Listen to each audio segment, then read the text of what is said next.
evening to you. Good evening.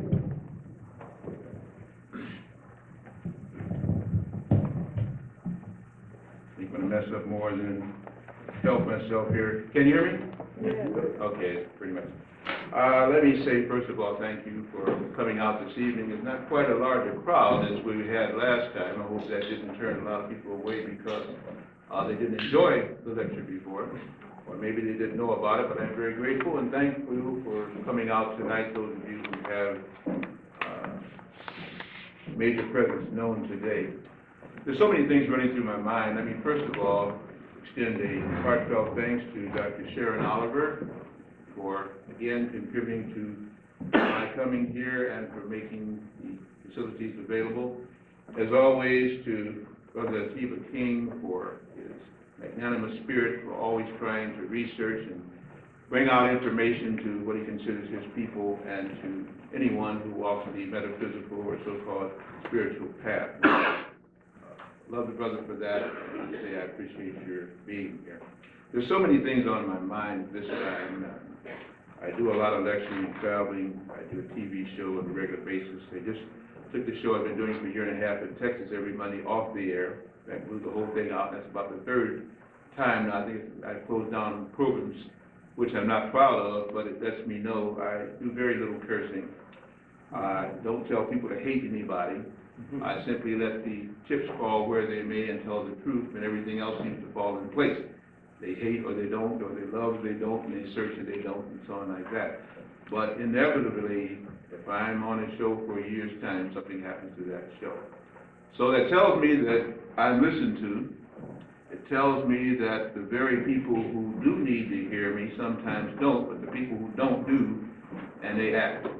Would that people who can understand what I'm saying would take action also before those negative forces act. I hope tonight, I've been moved to kind of extend this lecture. We'll see how it flows. When I start getting these urgings and I don't obey them, that's usually when I get into trouble.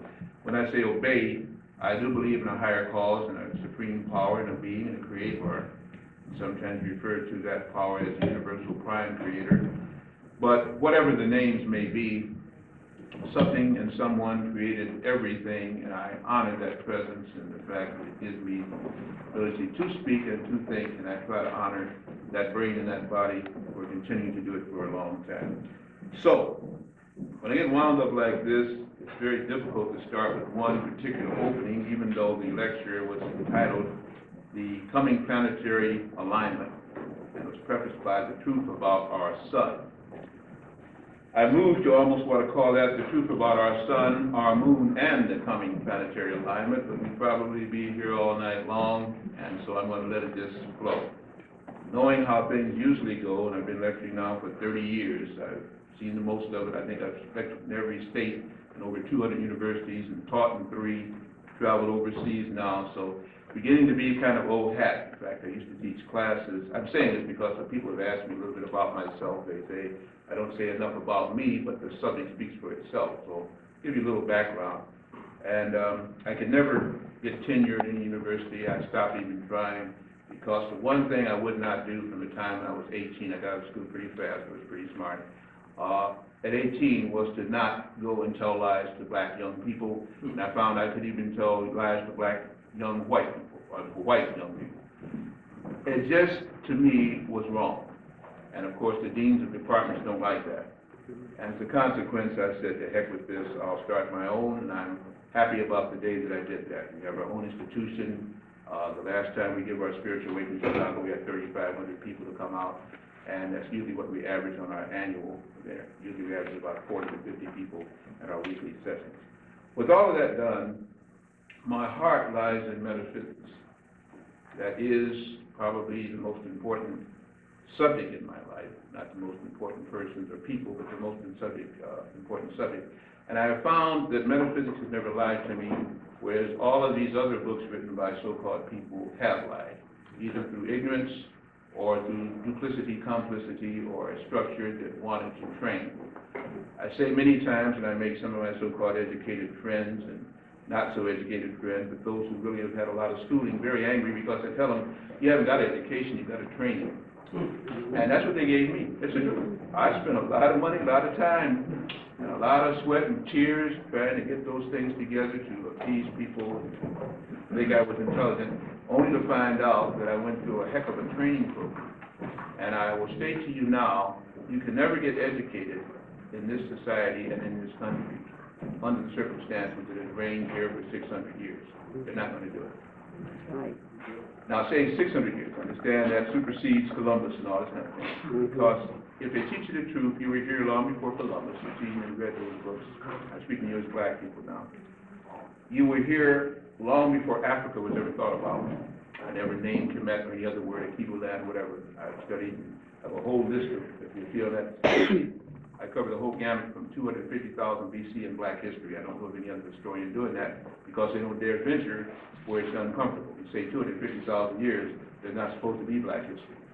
But you have to start there, you can dig up black history, if we're going to think of black history as we now are taught. The idea that this planet is a very old one, and I hate to kind of tread, but I'm going to. I've even heard the summation of intelligent people stating that, well, the Earth is 4004 BC old. Now that's wonderful and ludicrous at the same time to me. And when I hear intelligent people say that and insist on it, rather than argue, I usually just look. Because if I ever opened up my bag of tricks, we would fall out, and what good would it do? For a person to make that statement shows that they don't understand some things. Like we don't even understand what year or time it is. Because we follow the Gregorian and Julian calendars, which makes the year 2000 1 year off. We've already passed the year 2000. And the Chinese and Asiatics tell us we don't even know what time it is. But there is a group, the Luciferians and the Illuminati, who do know what time it is, and they're preparing because they know we've already passed 2000 for an enclave to happen at the Great Pyramid at the end of next year, and they want the downfall on our planet to make everybody come under martial law because they realize their time is short, and we don't know what time it is. When this kind of thing is going on, and I see such silly things being argued about, and how many times does the president zip unzip his pants, and how many times does, these things are nothing but ludicrous distractions to stop a people who should be miles past that, where that shouldn't even take over 15 minutes discussion, a little laughter, and they should move on. It becomes headlines that black people actually tune into, and I can't understand that. That defies description for me with all the things we are behind in, should be doing, have done, and don't even know. We spend time worrying about a president who we did not elect, by the way, did not even select, and has no consciousness of law. If you understand, you read that book, Vote Scam, you understand on the federal things, you don't do anything but go through the motions. You have no control in your power of vote, and it's not even registered if they don't choose it to. That is a terrible thing to say at this time, but it is the truth. And people don't want to hear the truth. I hope tonight you're prepared to hear it, and I hope that my mouth will emit truths, that the Creator guides me, and we can get into some heavy discussion tonight that will turn out to be very way out, but nonetheless, I feel true. We live in an interesting time, in one of the ancient Asiatic homes, and if you're talking about Asia, you're talking about a Negroid black person's land. When you say Asia, you're talking about Mesopotamia 1, Mesopotamia 2, and I hear a lot of things saying sometimes that the ancient Asiatic and Chinese, Japanese philosophers.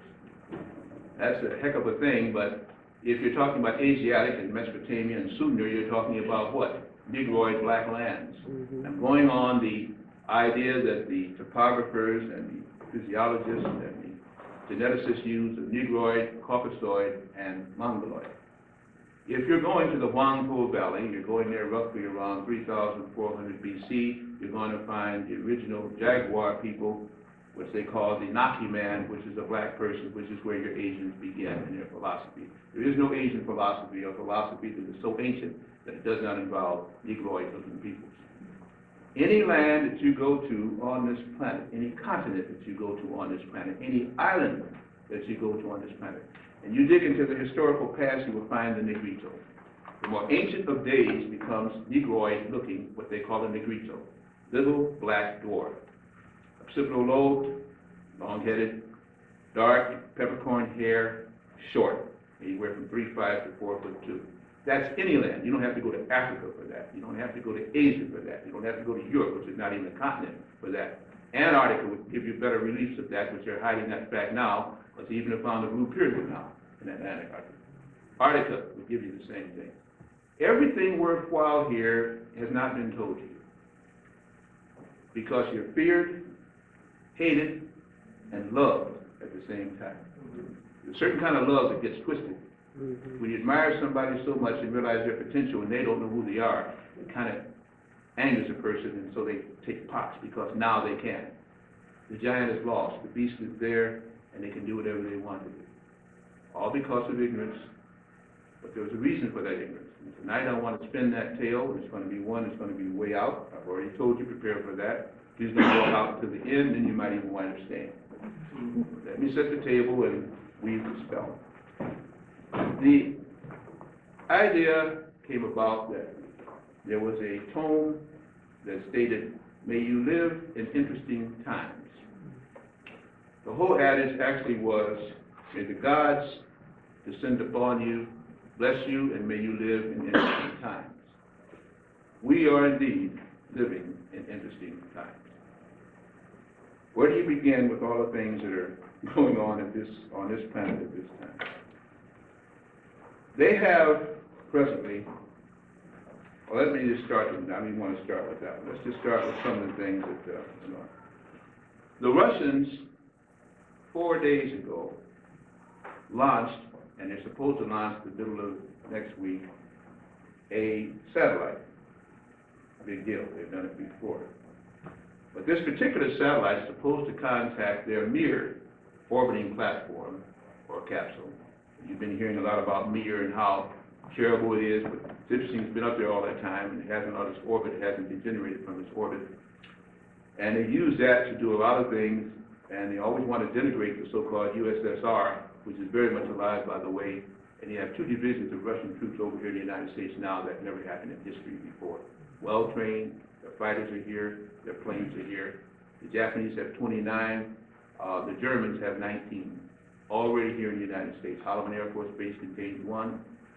Things that are happening now that you're not even aware of, about ready to be taken over, and you don't even know it. Let me again go back to this so-called Mir launch. What they're going to do at that particular time is to put up a mirror. They're going to put up 19 mirrors if they have their way. The first test mirror probably is now on its way to Mir, and there's going to be another one on Wednesday. These mirrors, they want to make the brightness of the noonday sun over many of the Russian cities and reflect energy and heat down there to make the areas of Russia that are cold warm. The capability of a country and a nation to put up this and put 19 of them in a circle and then focus them as they would over their continent shows you that the USSR is very much intact and very much alive. And if they move those mirrors, triangulate them, to reflect the sun, they can cause a heat ray to come on any continent that they want. And it's so high up, only certain missiles, ballistic, that can reach them. Hopefully they'll do this peacefully to just warm those cities. One of the reasons why they went to Russia, they had all these discussions, to tell them not to launch that mirror. But you see, something else Russia has is a weather modification program that the United States is just duplicating, but the United States is not as good at it. Nobody else has it. They can make weather. This country, you say, is in disintegration, and the ruble is down, and people are starving. Their soldiers are not starving. Their scientists are well-fed, and they're deep underground. I'm talking to you facts tonight, facts that I want you to check on, research, and see what you come up with. I'll give you the solution, I'll give you the problem. But unless you do it yourself, you don't know whether to believe what I'm saying or not. Please do the research and take good notes tonight. Hopefully, again, Brother King will have this tape. You'll buy the tape from him. If not, on the question and answer session, because I never run out without that, we can bring up these points. That plane that crashed off the coast of Nova Scotia this summer, killing 229 people, had a very interesting black box package. And when they tested the cabin of that plane, which, by the way, was 10% out of 15% intact, they found that there had been a temperature not only in the cabin, but in the first class section, that it reached 515 degrees Fahrenheit, and there was no charred metal, seat, leather, or person on that plane. Think about what I just said. Temperatures provable in that ship reached 515 degrees Fahrenheit. No charring, no carbonization of the metal or any of the plastic or anything there. What could do that? What did do it? What really happened to that plane?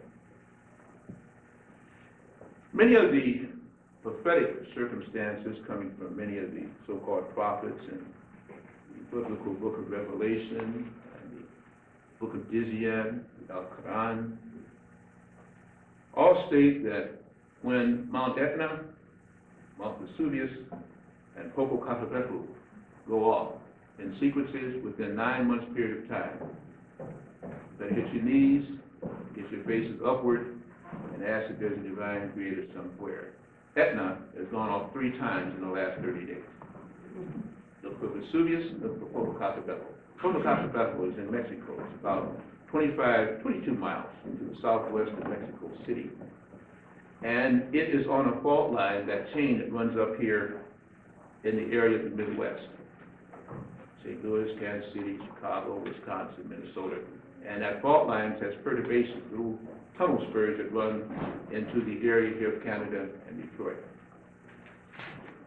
If Popocatépetl, you'll be saying it, tremors and goes, we have great problems in the middle of the United States. We're worried about the coasts. But something, I say that with the accent and quotation marks, something is causing that gas pockets in those tunnels to try and make that daggone thing active. There were many UFO sightings down in Mexico City all during this year, about near the end of it. We're in November, 1 more month, and we'll be into 1999, supposedly. Those UFO sightings, when there was a big one hanging over Mexico City, it was so big and so gigantic that it caught the eye of the people. The foreign press covered it. This foreign press did not. Who is the people in ignorance? Who is the people and are the people with free presses? So many little UFOs came out of this big thing, and they all went toward this mountain, Popocatépetl. So much so that the townspeople, dignitaries and all, began to follow them. And as they got there, they found that as they went up the sides of the mountain, it began to get hot. Their feet began to tingle. The shoes began to burn, and they flew down the mountain. It is so hot around there now, and none of the geologists, topographers, and meteorologists had said anything to any of the people about that. And of course, they couldn't know it, even though they have orbiting satellites that can fit a quarter in your hand. They couldn't detect that. Popocatépetl is hot underneath, which means it might be the 3rd so-called reported volcano in history to blow sideways, and not cone its top and plume. If it goes sideways, you got an earthquake that will take Mexico City off the map and come up through Texas, affecting every big city in Texas, and it just goes from there. We're in a very precarious situation. Nothing's being said about it. We're worried about who unzips his pants and who doesn't. To show the pomposity, I don't even know what to say, of some of these scientists and how they play people's minds down. I hate talking down to people, and I hate for people to talk down to me. They cover stuff that is so ludicrous, and we follow it like we do the soap operas each day. I heard, this isn't the way I want to go, I know, but you'll bear with me. I heard a discussion the other day, I was having over here. There's a couple that were arguing. And then there was a third voice, which I couldn't see them, but I heard them. 2 people, 2 women, and a man. At any rate, the argument got intense. I was either ready to intercede, or call the cops or something, but they said, somebody's going to get hurt. It turns out they were fighting and fussing over a soap opera and events that happened on it and some of the main characters. And the fact that the person hadn't seen it and the other one was pissed, pardon the expression, with them not seeing it. That just defied any confidence that I had. They talk about a lack of something to do and spending your time intelligently. That blew my mind. These were supposedly middle-class people, by the way, whatever that means.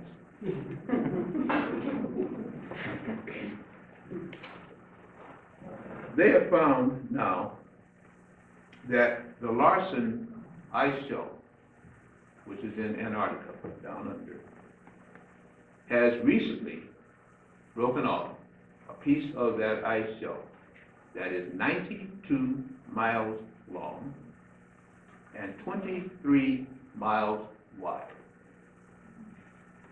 We won't guesstimate the tonnage because it goes up 30 stories. It broke off. What is amazing, on a satellite, I have a lot of people that work the internet for me, and say I know people all over the world now. They know I will use this information, so they mail me stuff, but fax machines are always going. When you saw it from an infrared photographer, when it showed the satellite view of this thing, it looked like a little pencil that had broken off when you compared the whole Antarctic continent to it. If something 92 miles long, 23 miles wide, 30 stories tall, can look like a sliver in a toothpick, that daggone continent down there, that ice must be tremendous. Tremendous. And it's breaking up. It's melting. Dan Rather and some of the ones, ABC, CBS, same difference. They all have the same presidents. They're all part of the New World Order, so they're not going to bring you any news that their editors are not told. Copy editors or programmers, doesn't matter. They sent this guy up there in the middle of summer. If you watched the 10 o'clock news, you might remember when he comes on about 10:30, they sent him up there and he talked about a blue pyramid. How many actually heard that this summer, heard about it at all? Anybody here? Oh, one person only? One person. Well, at least I have a corroborator. I didn't make this up, huh? All of you should have heard that and paid attention to it, because what was the blue pyramid doing up or down in Antarctica, and why would they send a crack reporter down there?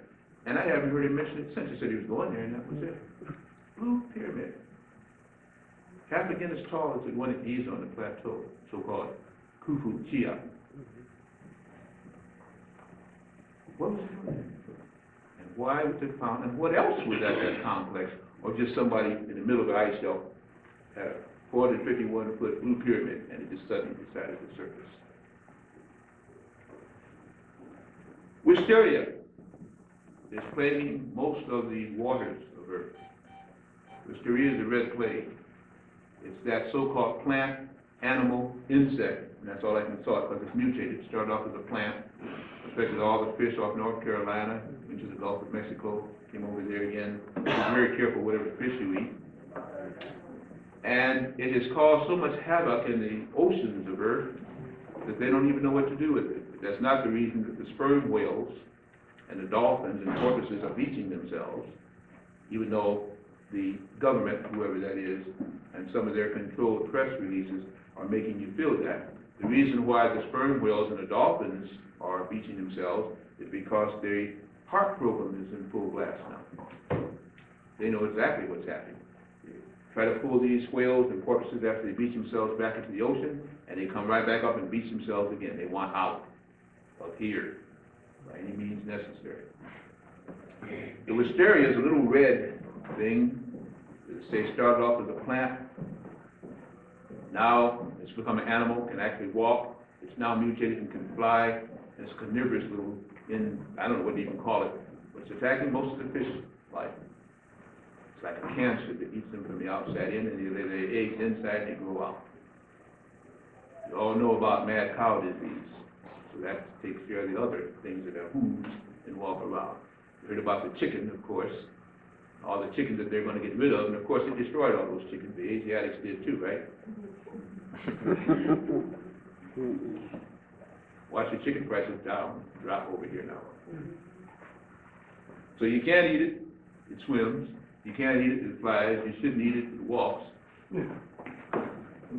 Now you got to breathe something. Last night I got into this, so I'm not going to bore some of you. I see you were there last night, and I appreciate you coming back out again tonight. But you can't breathe anymore either, because the petrohydrocarbons and emissions that are in your air now can cause all kind of cancerous things. If your immune system isn't up, you'll probably come down with some kind of congestive disease. Plus, you took those shots, and of course, they're into the little kids. The little kids will spread it to your home because you took them to the schools to get those shots. So what are you going to breathe from? Can't breathe, can't drink. Oh, you can drink the water. Forgot about that. You can drink the water, except in every major city they find out now that there are a minimum of 28 different chemicals that they add to it, trying to kill the bacteria. And of course, as they found out 50 years ago, back in the 1930s, that once you do that, the bacteria simply mutate, and the second strain has longevity. So we'll be drinking so much chemical petrified water that they even tell you now that if you go into your favorite shower at home, you shut the door and you close the curtain, you're breathing so much, what? Chlorine, that it produces a gas that can stunt your growth. Well, you're already fully grown. Stunt your brain growth. Hope you never get that grown. And even cause you again to have immune system deprivation of the card. Right. What do you do? What do you drink? What do you drink? What do you breathe? What do you eat? And then, of course, we still roll up our arms with these shots. We're living in interesting times. Didn't say what kind of interest, but we are living in interesting times. They've had ants that are attacking farms up west, down west, driving people out of their homes.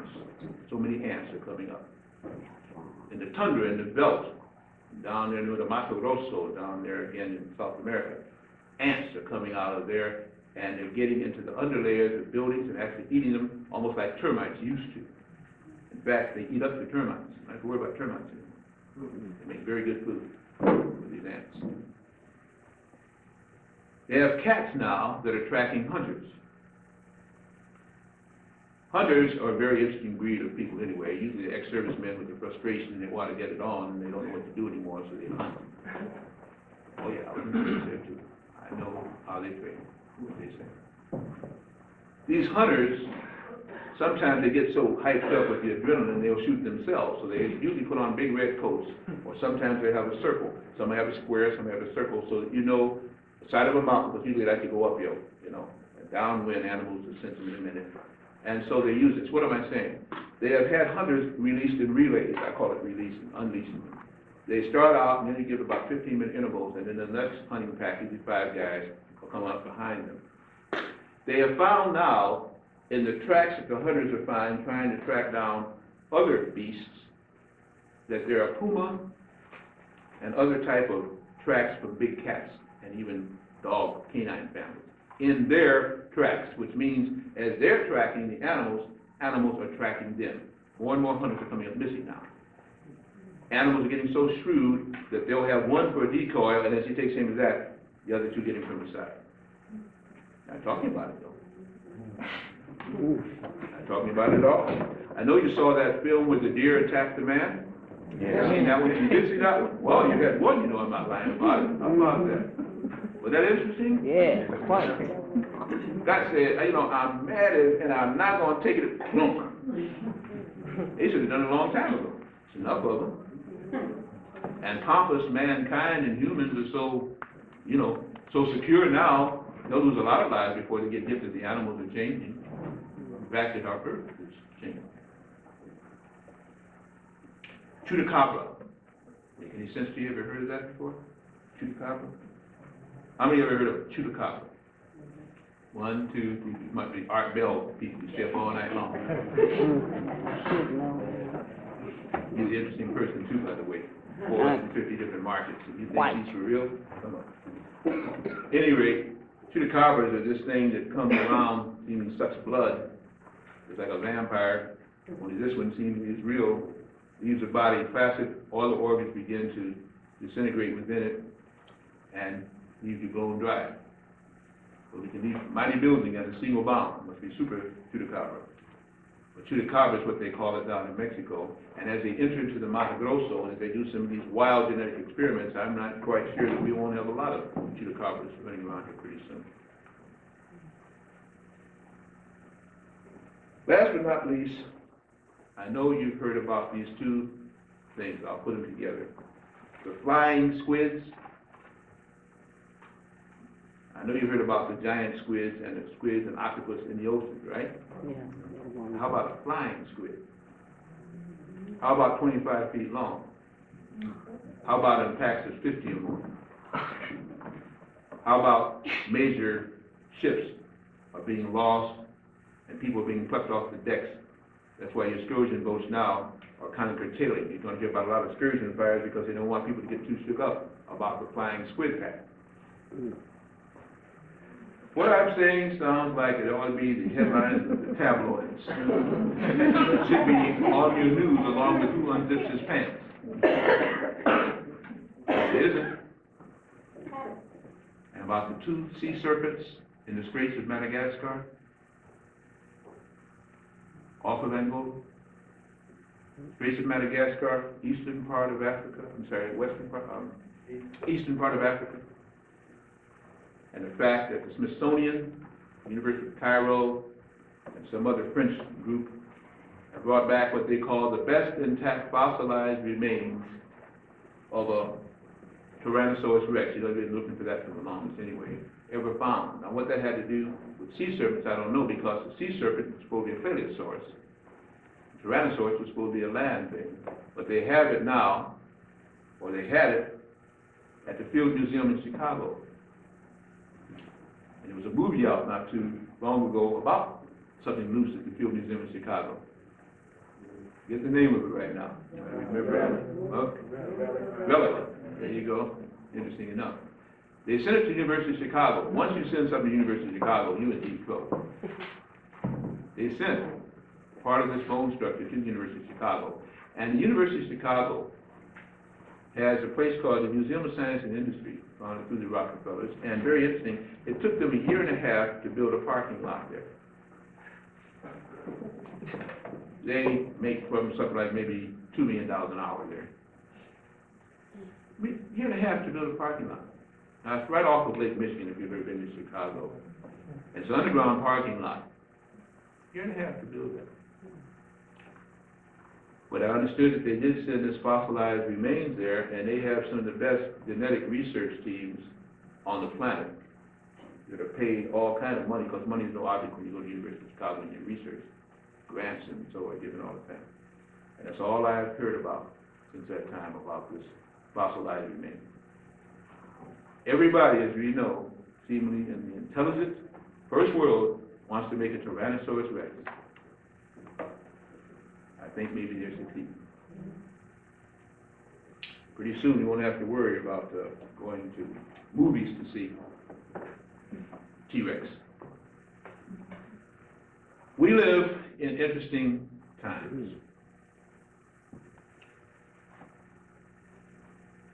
Our sun, which is a very interesting item and a facilitator, gives us our warmth, gives us our heat, gives us our light, and enables us to stay on this planet.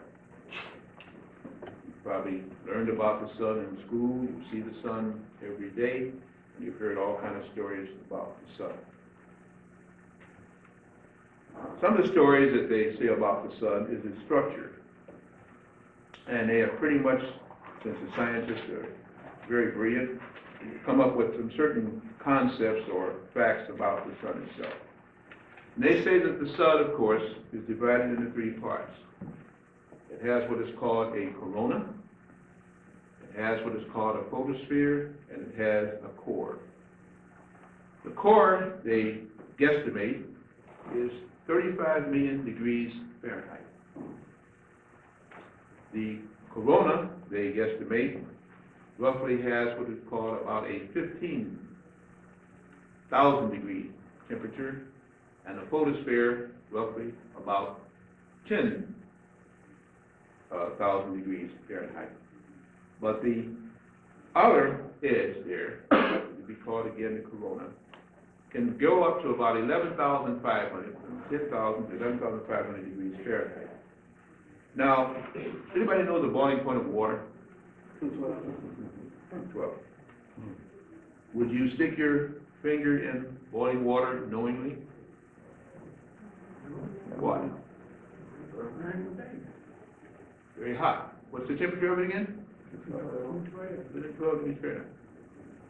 How about something 11,500 degrees Fahrenheit? Pretty hot? That's what they say is the outer temperature of the sun. The inner core of the sun, 35 million degrees. Incomprehensible. Heat like that, no one can understand. But that's why they say that also it makes this energy by converting hydrogen into helium. Follow me closely now. Let me lose you, because if I lose you now, you'll be lost to me later on. I want you to go with me on this journey. Hydrogen to helium conversion is how they say these elements create heat. And the sun is so big. Only the sun is 500 times the size of the earth. So big that there's enough hydrogen and helium in its atmosphere that this could never hardly burn out. Or if it did, it would take all kind of fantastic number of years. They say also that there are perturbations that come from the sun. Solar prominences, flares, that whoosh out into space 200,000 miles in a second of time, 150,000 miles in a second of time. Just whoosh out. And these flares interrupt all kind of broadcasts. They interrupt most radio and higher waves around our planet in our solar system. And they're always worried about sun flares. Recently, we've been hearing a lot now about what? Sun flares. How many have heard about sun flares recently? Me, again, test my audience here. You see what, okay, I got half of you with me. Great. So again, you know I'm not lying.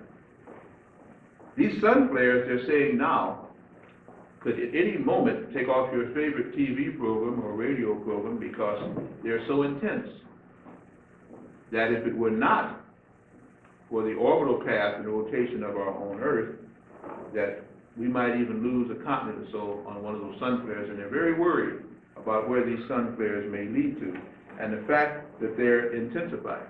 It's on the internet, it's on web pages. If you need the .com registers, I'll give it to you at the end of the lecture.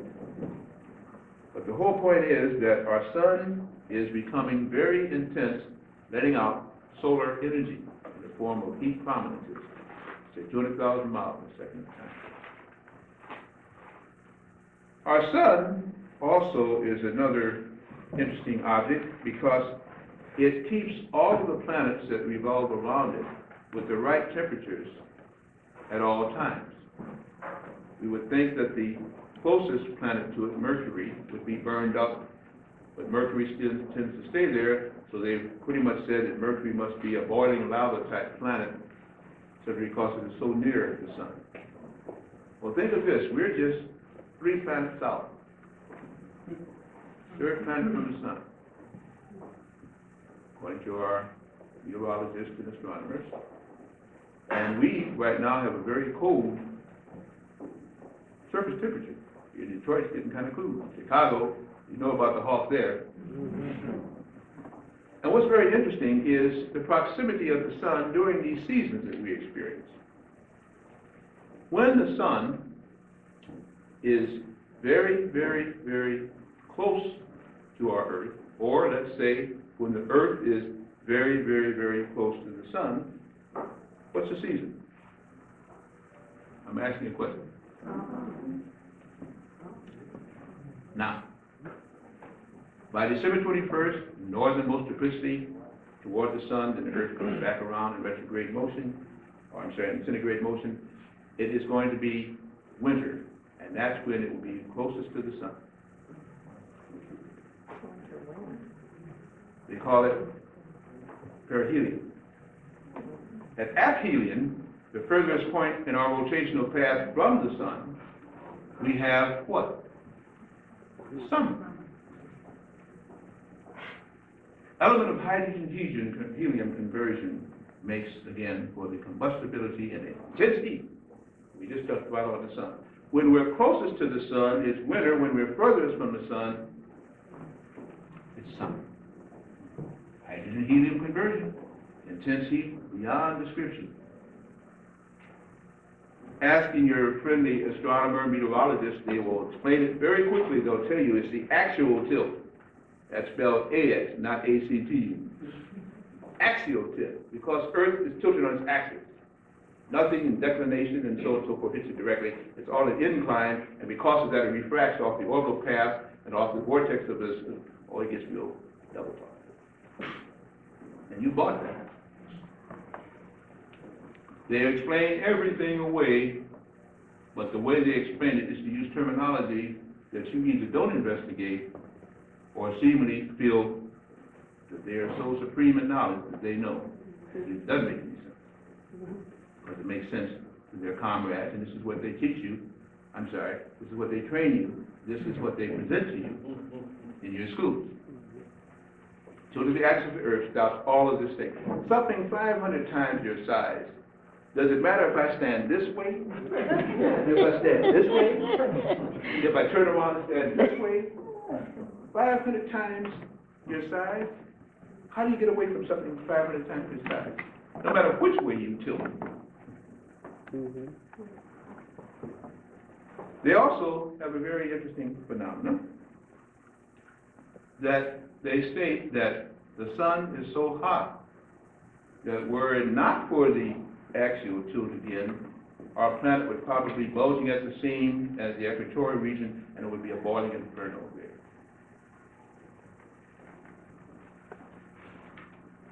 Interesting enough, when the so-called cosmonauts and the astronauts spent your taxpayers' money, well, some of you, to go into what we would call experimentation and investigation and use scientific research.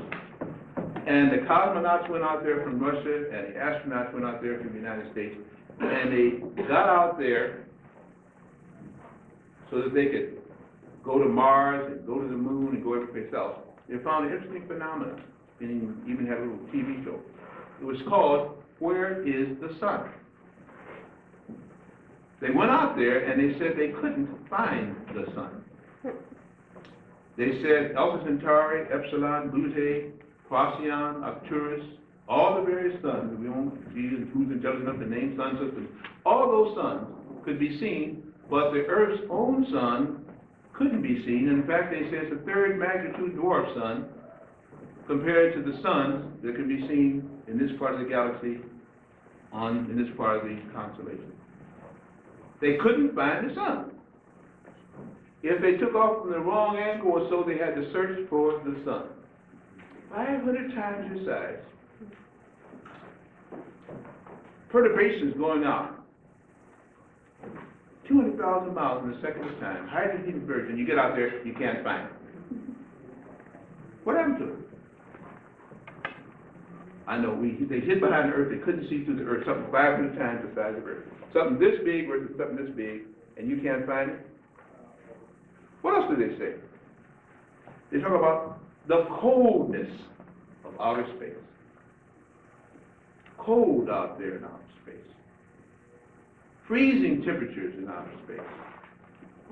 How can you have cold in outer space when you got the sun that hot? First of all, they got out there and it's bright and they couldn't find it. Then they get out there and it's so cold that they can't live with it. The sun, we all know, is hot, and the sun is what? Bright. Can't find it, and it's too cold in space. Why? Why would this particularly be? If it is so cold, and the darkness also they talk about in outer space, because space is dark. If the space is so dark as it stands now, why is it again that the sun would still be out there? How can you lose the sun? How can space be dark? How can space be cold? I don't want to go further. Somebody give me an answer for that. Yes. Well, what I understand is it's a reflection. Our sun is a reflection of another sun, which is the spirit. Okay. What about it? So what we see is not really there. It's the sun behind the sun. Sun behind the sun. So we really don't have a sun, we have a hologram, Right, an illusion. right, We think it's there. right. What school do they teach you that?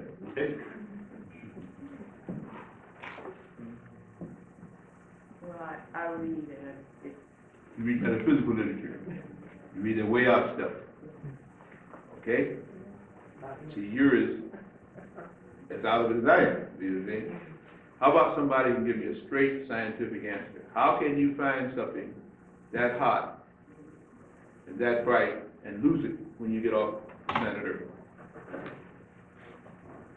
Yes? The nature of the sun's electromagnetic waves is such that as it approaches our atmosphere, it hits upon certain elements within our atmosphere, or hits upon our atmosphere, and transforms it into heat and light. Listen to my tapes, you've been reading some other interesting things. I've been reading other books. it hits the Shucks. magnetic force field of our Earth. Yeah.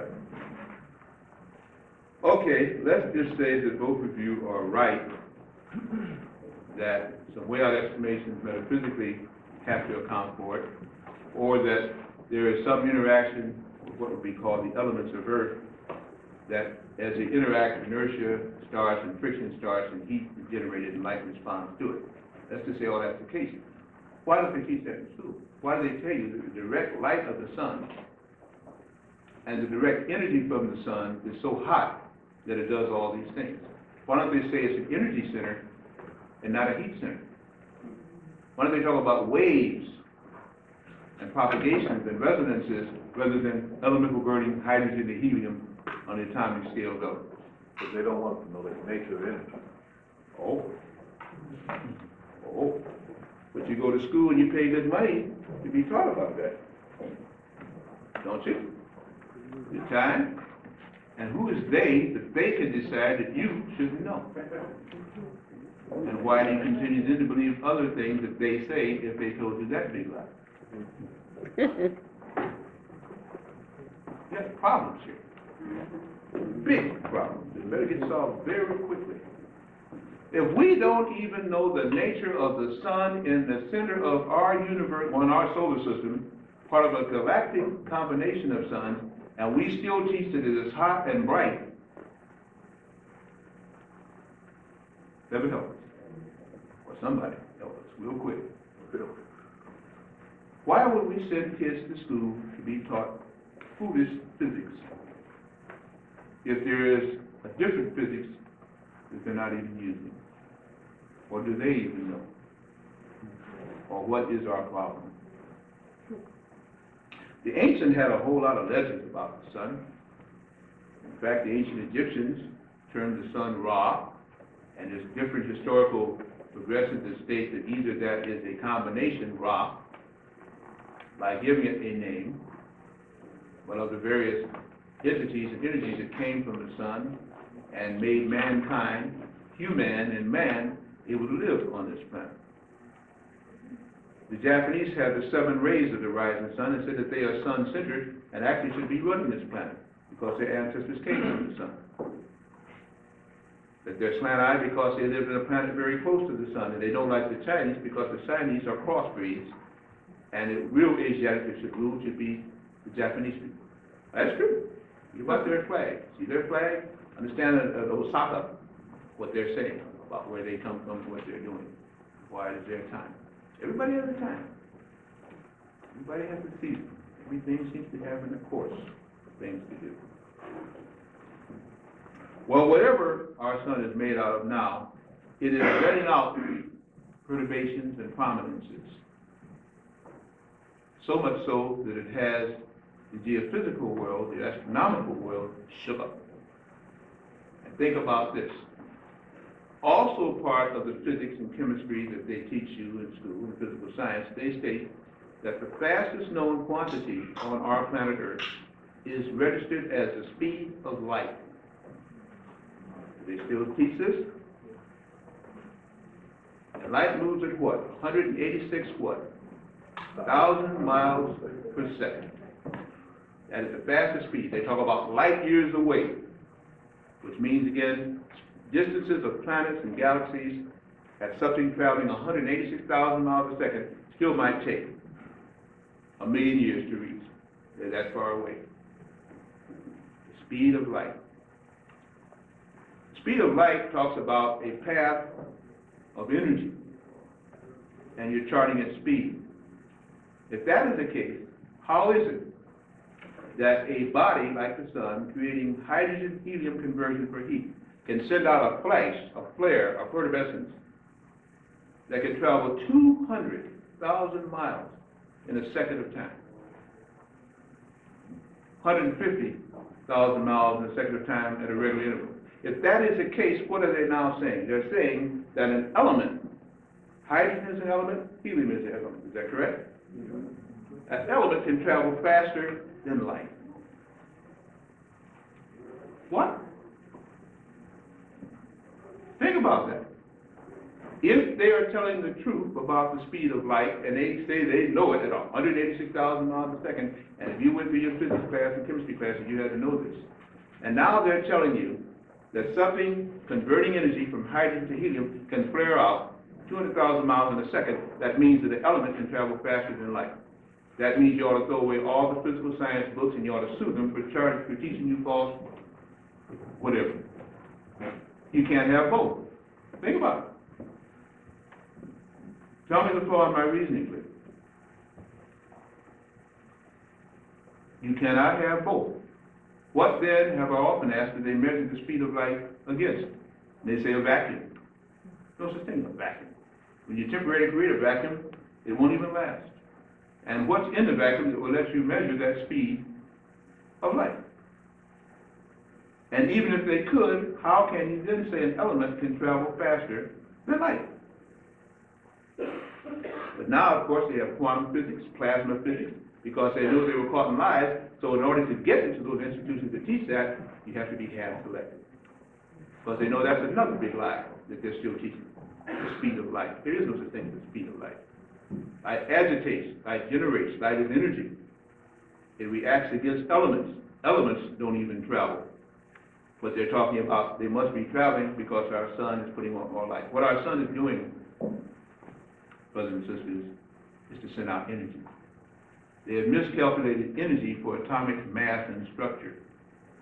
It is an energy source of high resonance. And at one time, it was like a step-down transformer.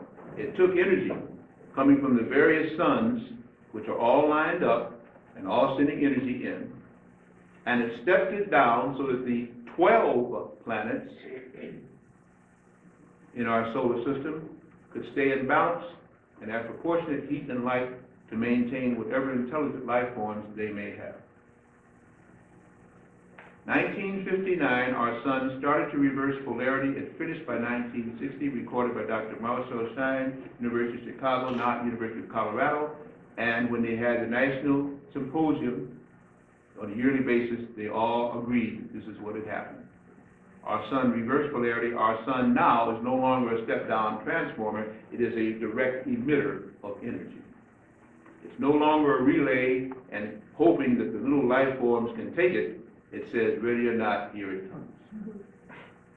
This is nothing new. Now they're reporting because the intensity is getting so strong, they're getting worried. And they figure they're going to have to tell you something, because when the TVs start going out and the computers don't work and the calculators won't work, they'll say it's Y2K, and you'll believe them because you think they're God. How many just heard what I said? How many just heard what I said? Now, how many are thinking about what I said?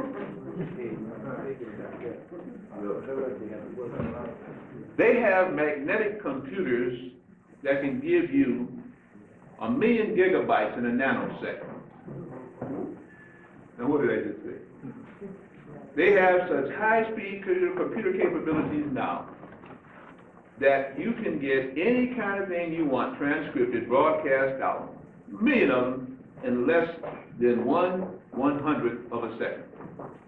How in the world then can you get a computer failure on little PCs and main and hard drives? And if you think that I'm wrong, think about this. I'll give you some of you computer nerds, hackers, and wonderfuls. Something to think about. You can't lose anything off your computer, even if it goes down and your hard drive crashes, and they can bring it up. Where did that information get stored if it's not in your hard drive or PC there? How can they bring up something that you crashed with? Because there's a bigger computer somewhere online. That's why you have to join the internet. It loses and gains everything you have and can override anything you have on that PC or any other mainframe you have connected to it. They already know there's a higher speed computer than what they're selling you. And every month they're changing. It's getting fantastic what computers are doing. We even talk about sentiency for computers soon. They'll be able to think on their own. Happened before in the history of our solar system. We can talk about that sometime too. Suppose that's good. If this is the case, how can there be a Y2K phenomena that will put martial law on the streets of this country because nobody can solve the Y2K problem? Does anybody know what anybody not know what I'm saying when I say Y2K? Just raise your hand. There you are. One person, two persons. How many know about Y2K? I thought that it's all over the place. Let's kind of briefly get into that. Just take about 4 or 5 minutes out. Year 2000 calamity is what I call it. Y2K. I call it the millennium mess. They're saying that at 11:59 a.m. on December 31st, 1999, that the computers will go down, cutting off transportation, cutting off food delivery, cutting off electricity generation, cutting off everything that uses a computer now. And that the bank accounts that you have will be wiped out. If you got $1 million in your bank account, all right, you got $10,000 in your bank account, suddenly you got nothing in your bank account, and you can't prove it, and you can't get it. And you can't get your check from the government. You can't get your check from the job. And you can't get on the computer to order anything because the computers won't work. Everything we have, shipping that comes into Dominic's and Jules and everything else, comes transportation-wise either by plane or train. None of them can go because they don't know who's on the track. They don't know what delivery and what the code is on the invoice and the bill of lading. You can't travel anywhere because they can't generate a ticket. They don't know again, and they can't get gas for the ships or the planes because nobody's going to deliver it because nobody's going to get paid because they don't have checks. People will go in the streets crazy, angry, mad, and they have martial law telling you stay in your section or die. And they'll have all these concentration camps which look like, again, all these public storage houses that you see everywhere. That's what it's going to be. Yes, that's why you see them all around in every city, in every state, and they're getting ready for it. And I tell you right now, it's the biggest lie I ever told. They could solve that anytime they want to because they already have magnetic-driven high-drive computers. But what they have to hide is what's really happening to our planet that they have no control on, and since you think they're gods, they must make you think that the God now is coming down. And that man-God, mankind, must come and save you from yourself.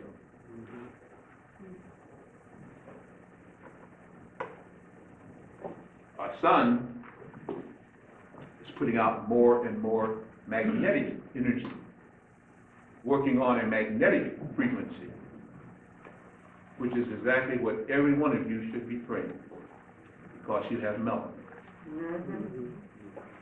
Why should you be praying for this if you have melanin?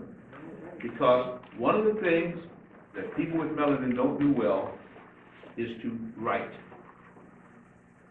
I didn't say they can't adapt to it. I'm not a fool. I didn't say that they don't have the talent. They like to talk. They like to hear. They like to sense. They don't just like to write everything down and then you got to read through a book. They teach you in school. John and Mary went to the store. See Dick. See Jane. See Dick run after Jay. I mean, no. Okay.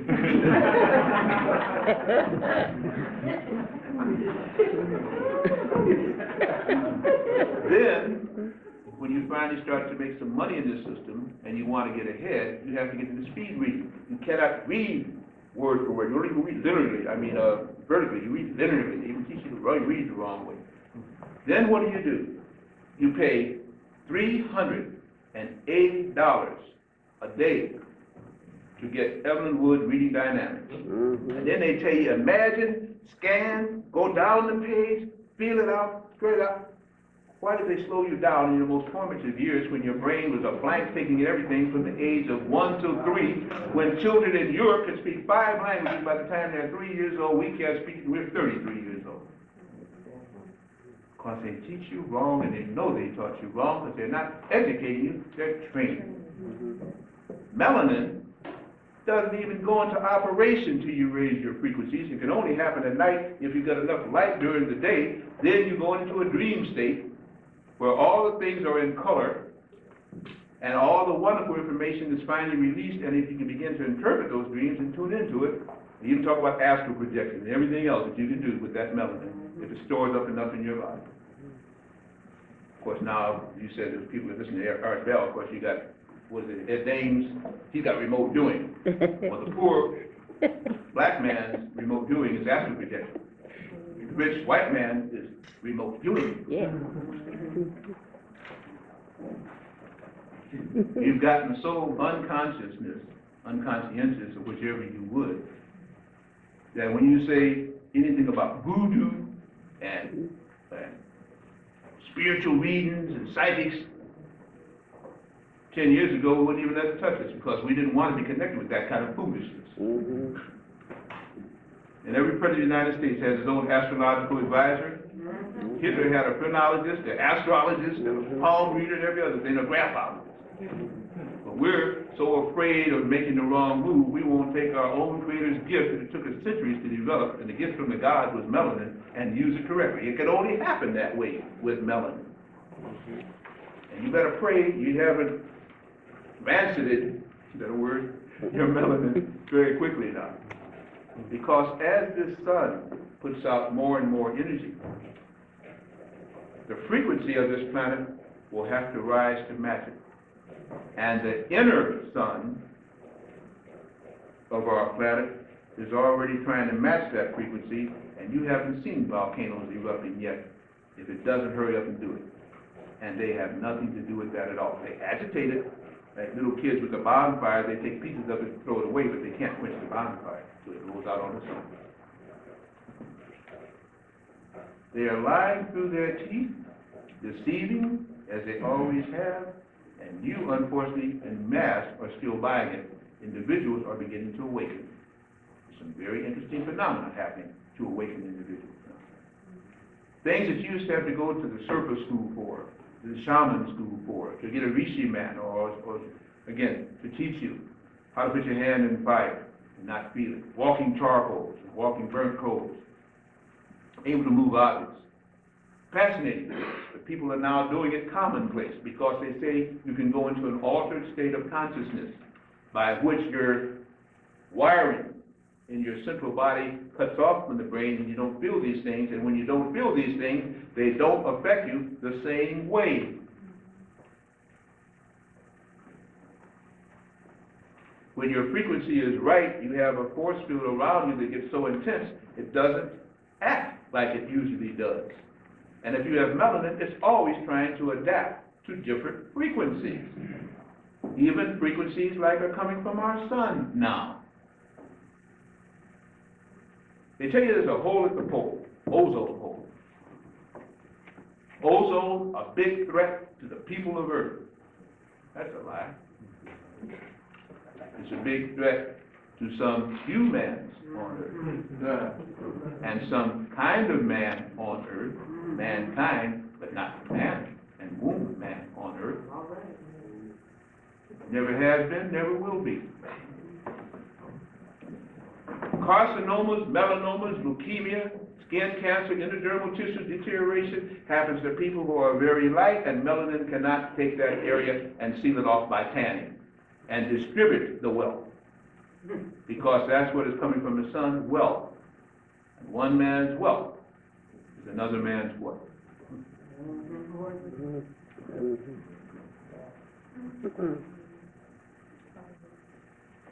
The deliverance that people have asked for is at hand, and people are running from it because the great white coats have told you it is destructive.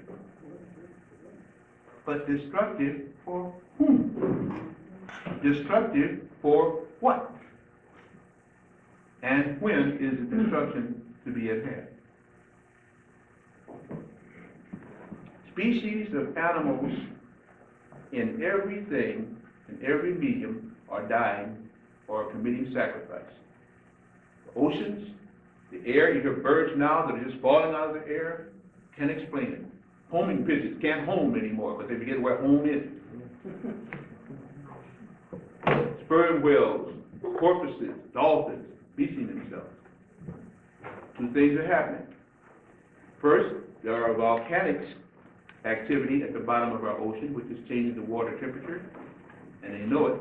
But they were intensified not by some creator or God or whatever name you refer to your supreme being.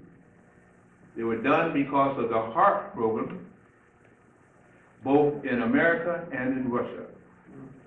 The acronym HAARP, High Active Auroral Research Project, in Gonoka, Alaska, in which they have set an array of intensified energy that they're beaming off of the ionosphere, refracting it back down into the earth, and it's affecting everybody underneath it and everything underneath it also.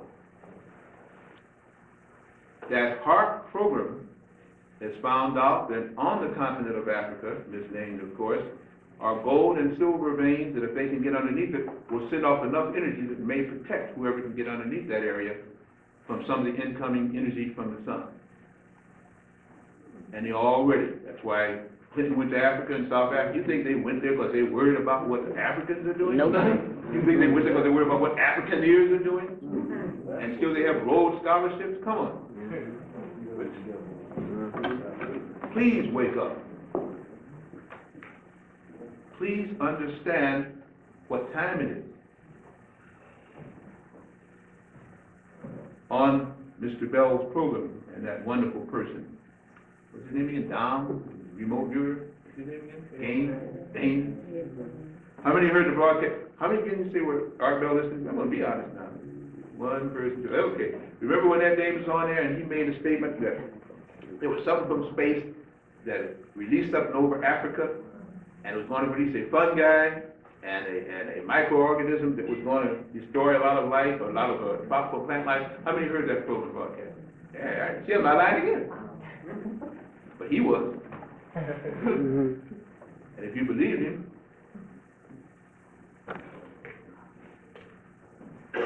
everything that is bad reported in the United States of America by the press always has to come from someplace else.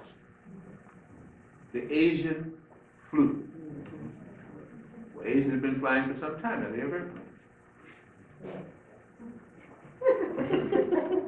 Oh. AIDS from Africa. Well, somebody should, as much as they took to Africa, they need to aid her. The Hong Kong flu. What are some of the other things they name? Where these diseases come from? The Ebola from.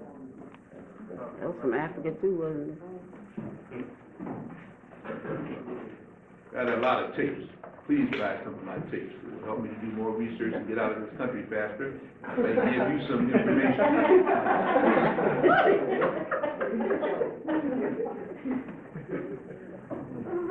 A lot of loose ends to tie up. It's going to take a lot of money. Everything that comes through this controlled press, through these educational institutions, and I hate to call them that, through this disseminating whatever again, is to make you not understand what is really happening. If you have any doubt about what to do, find out what they tell you you should do and do the opposite. You'll probably come off much better.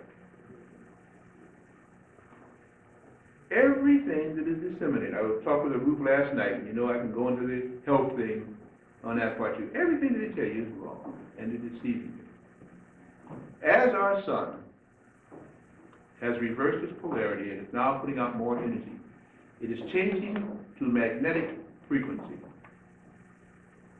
Our Earth pretty soon will not be able to generate electricity.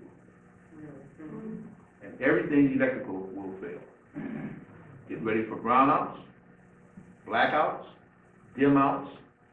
As Edison Company put in comment, rotating blackouts and brownouts. Everything rather than Mr. Truth. Generators blowing out, that's why they were after nuclear power. And the nuclear power that they had is nothing but a big hot water heater. They say, oh, Blair, you just make everything contrite, you go so we out. That's exactly what it is. They go through all this fallout to generate heat so that a hot water turbine can take it around the reactor and they send the hot water out to you. I think it's a better, easier way to boil water, don't you? But you bought all of this wonderful science. Every scientific, well, let's just say that might be too much of an exaggeration. 90% of the scientific advances made on this planet have been done by Negroid-looking black people. And they hide all of that. We still think that Caucasians are the generators of original thought and creativity. If you believe that, and I got 5 bridges I want to sell you, and all in my hip pocket. This planet is a creation and a maintenance of various life forms, one of the few places in our solar system, and probably our galaxy, as I do my research, that such a thing can take place. We can have 7 different kinds of life forms here in the form of what we call humanoid. No other planet can do that. We have literally trillions of other kinds of life here. If you go into the microbiologist world, you know what I'm talking about. Now you say, well, there are only 5 races of man. Well, there are only 5 races of human beings. Well, but there are only 5 races of mankind. Well, there are 2 more you don't know about them, the inside earth. They make contact with them. And they also know that everything on this planet has a reason for being, and now it's time to elevate that consciousness. The energy from the sun is coming in, streaming in, with the energy that is going to cause magnetism to become the way of life. You read Hatan and all, you got 3 days pretty soon coming up of darkness, if you believe Hatan. If you read about some of the books of Revelation, there will be time when the clouds will be hidden, they will hide the sun, and great pestilence, and the beast will walk the earth. You read the Al-Quran, and you read again when Allah has judgment, and when Muhammad was told again that there would be changes coming, in which man would not be able to live unless man had found ascendancy, and the great plains and mother plains would come. If you read the book of Dizian, of the Kish, and down in South America, and the Papua, all talks about a time when the sun will change, when the people on the surface of earth will be fried, and other people will ascend, and others will have to go into the earth to live because they will not be able to stand the light of day. The light of day, the energy of the Creator, not the heat. The light of a higher resolving magnetic frequency in which the spirit of man will be illumined and people will glow. But they'll glow because inside they're finally coming alive as to who they are. They become then sons of the sun. Ever heard the phrase, there's nothing new under a sun? There isn't, because when they're sons, there's going to be control ability and control factors. Out of the sun, you create your own life, as they have done in many strange places on earth, because you generate energy, and you see on a plane, much like we're talking about now, infrared, because you see with your soul, and you see with your heart, and you see with your eyes only after this other is done. Our planet has a great interrupter and a great degenerator. It is called the moon. The moon is an artificial body that is hollow and should not even be there.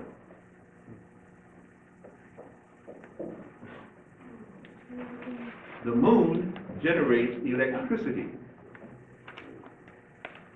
and has been a plague to man ever since it was placed there, because it allowed human and man and mankind to live together, because only man could survive if this moon was not there. That's why they're going to the moon finally. They lied about it for 30 years.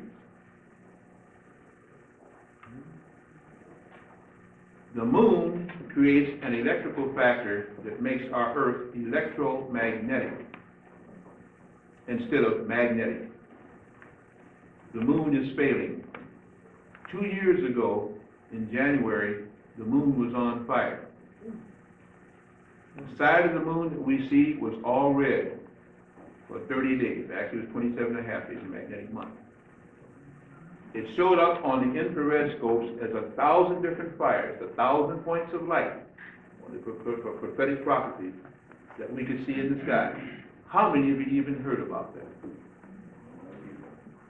Tabloids had it. I know you don't read tabloids, but you'd rather read the real press, real newspaper. Get more truth in the tabloids than you will of your daily issues. When this happened, it was not that it was a lot of flames, it was an energy that was being released that showed up as little points of light or numerous fires on the moon. Something had tapped into the energy source of the moon and released some of their electrical frequencies, and it showed up as little points of light. Believe it or not, if you could see your planet now from space, it would show up as multifaceted points of light, because our Earth is on fire. Go to your internet.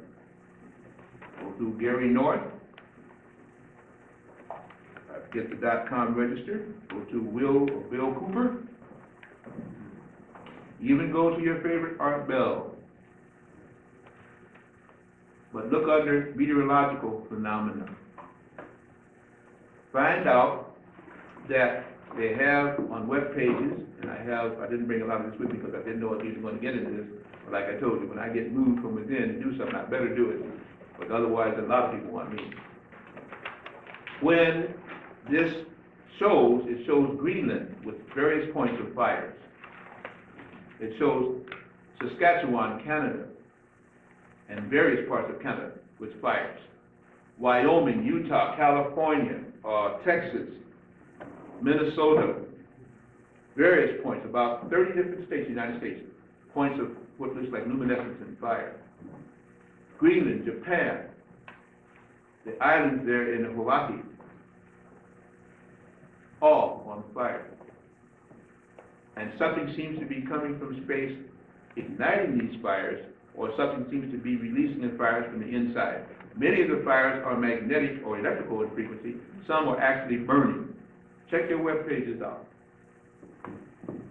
What do you hear all the time now? Fires out in California, fires in Oregon. They've been talking about this since 1987. What can be burning? If all those fires, with all that acreage, has been burning up out in California and Oregon and all like this, you have no produce. You have no wildlife. What burns? Rock doesn't burn as far as we know.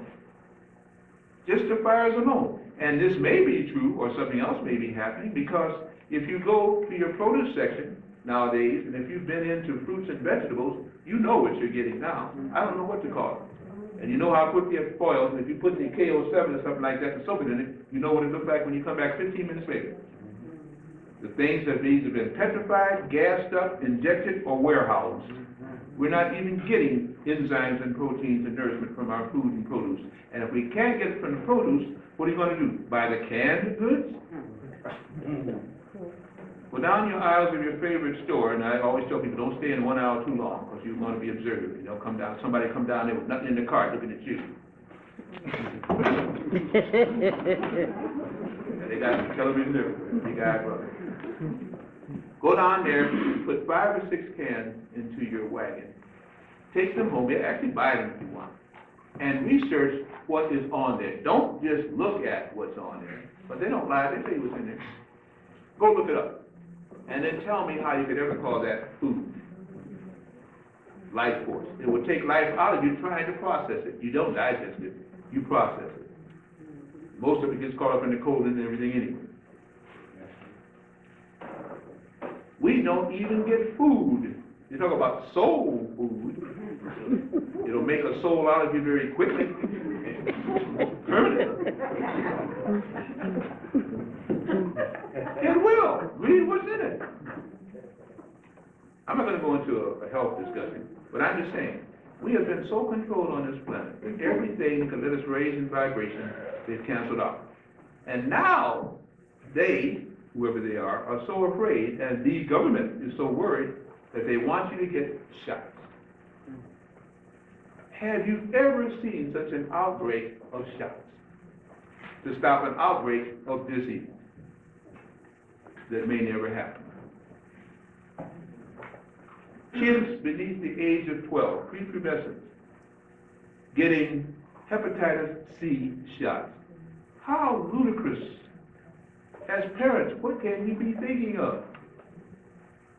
Why would a kid not even 10 years old need a hepatitis C? Why would he need or she need a hepatitis B shot? And what on God's name, if there is a God somewhere, would they want a hepatitis C shot for? They're sexually active, they're doing it to everybody? They've been exposed to AIDS in your home?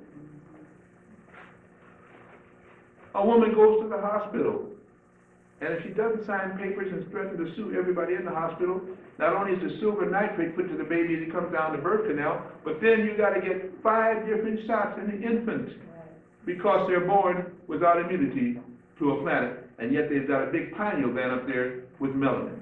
Anybody with melanin doesn't have to get vaccinated for anything on this planet. In fact, if you can just help those glands, you'll probably be better off than getting the vaccination or inoculation.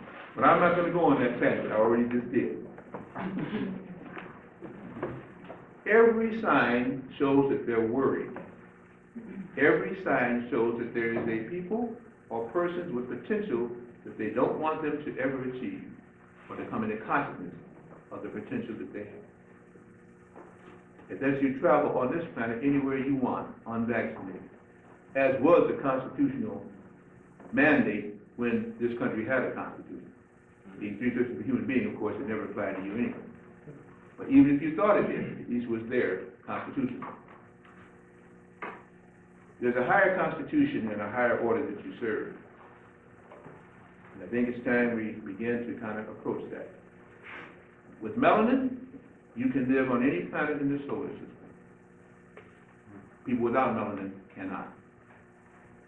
The truth would be when the signs were given, and when on other planets and other things, there would be symbols that was in ancient Mesopotamia, in Egypt, and other places. You got a big deal supposedly about the face on Mars. You got a big deal about supposedly the Sphinx on the moon. You got a big deal supposedly about the Sphinx installations that they found, pyramids they found underneath the oceans here. About the runs in Miro and Diolio. About the one which is right off the coast there of Osaka, Japan, and the Aleutian Islands up there in Canada. Finding pyramids everywhere. Big one down in Edwardsville and Collinsville, Illinois. Pyramids everywhere, and Sphinx everywhere, and all the Sphinxes look Negroid, and that's why they're going crazy. The one on Mars looked like a black woman, and that drove them out of their mind. Whatever mind we have. Everything is awakening to who you are but you. Everything is awakening to a higher magnetic frequency. And we're still worried about what's going to happen with electricity, what may happen at Y2K. They're running scared because the very planet is turning on them. And who is their savior? You. And you don't even know who you are, most of them. So these people had to depart real quick when I wanted you to test your ability to concentrate and not go to sleep. Most people that have this thing in a higher frequency go to sleep. Other people now can become alert. It's disruptive what I'm saying because I'm making you think. You have the thinking capacity. I'm trying to teach. I'm trying to educate, not train. So you are walking dynamos about to trying to find out the power you really have, the power of thought. And concentration at night when everything else sleeps, and you can reach them and they have no defense. You know what you can do. For you have an astral body, and you have a soul center. You are Solomon. Soul man. Solomon. Womb man. With the ability to conceive mentally and to project it. And if you read the two dictionaries, conception is to conceive mentally. Well, unless you conceive mentally, you can't do it physically. And the first conception is in the mind. And melanin is the trigger for that portion of the brain that must awaken at this time, the magnetic frequency. Thus you had your Atlanta killings and tappings, and the Orange County killings and tappings, and it goes on all over the planet. And that's why they want black babies, just to be in the presence of a black child at this age, and the kind of soul that comes through is to illuminate you. And if you can tap into their fluids, it will preserve you. I didn't know I was going to get this way out tonight. I really don't care who leaves, but I do care who stays, because if you stay, I'm not going to share this kind of information with you without you acting upon it. If you have heard tonight anything, and I've only dropped 1,000 different little bombs, that triggered something within you to come forth and be who you are, then this lecture, if that's what you want to call it, was worth the while. But you don't have to 1999, December 31st to act. Every day that you don't act is another day that they do. For they're rushing against time, which you're able to bend and enfold, and they can't. They're rushing against frequency and energy from the sun that will keep you alive and kill them off, or make them go in the ground, or away with shields. They'll be walking through the city streets with face masks and bodysuits. The energy is too intense. It is not hot and it is not bright. It is illumination and energy which you can reach the frequency for. And everything they can do to stop you from converting to what you should be, they will, including the most hideous form of intravenous shots. Lower your vibration, making you less than an animal, because they get the needles and the serums from animals. And as they say again, and from aborted fetuses and things like this. Every state inspector in every city in the United States that comes around, first municipal and then the state inspector comes around, they take the eviscerated remains of corpses and you must put it in a bag and give it to them. It is not entrance to the system. Even in war times, they exhume and eviscerate. Why do they need those organs and those glands and those plasmas?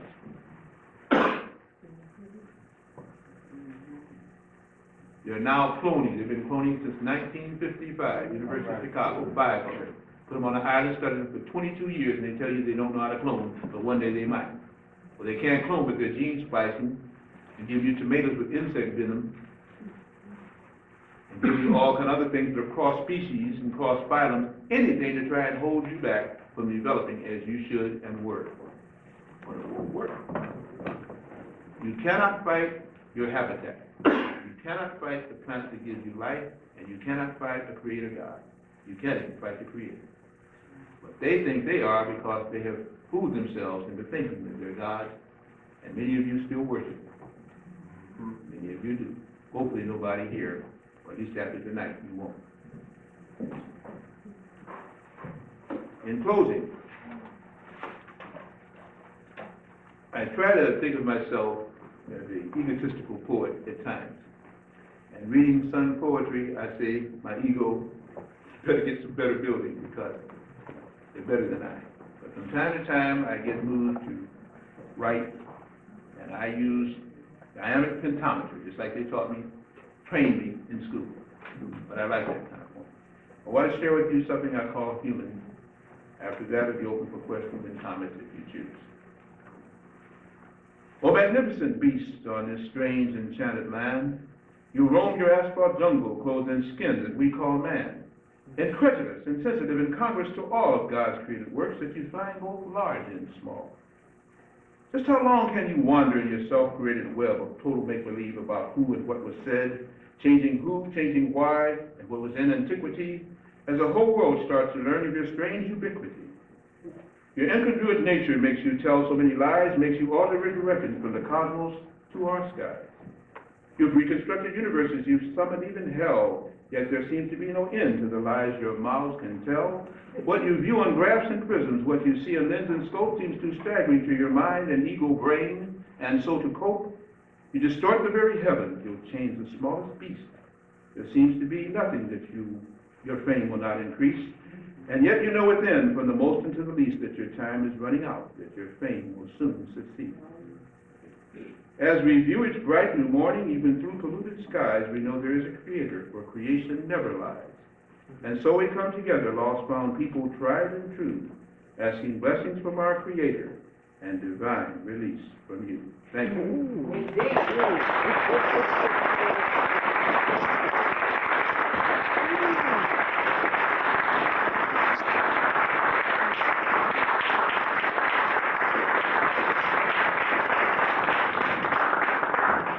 Thank you very much for that. Does my heart and blood good. And as I don't run away, it's open for time for questions and comments. Let's not stay over the past 2 hours, okay?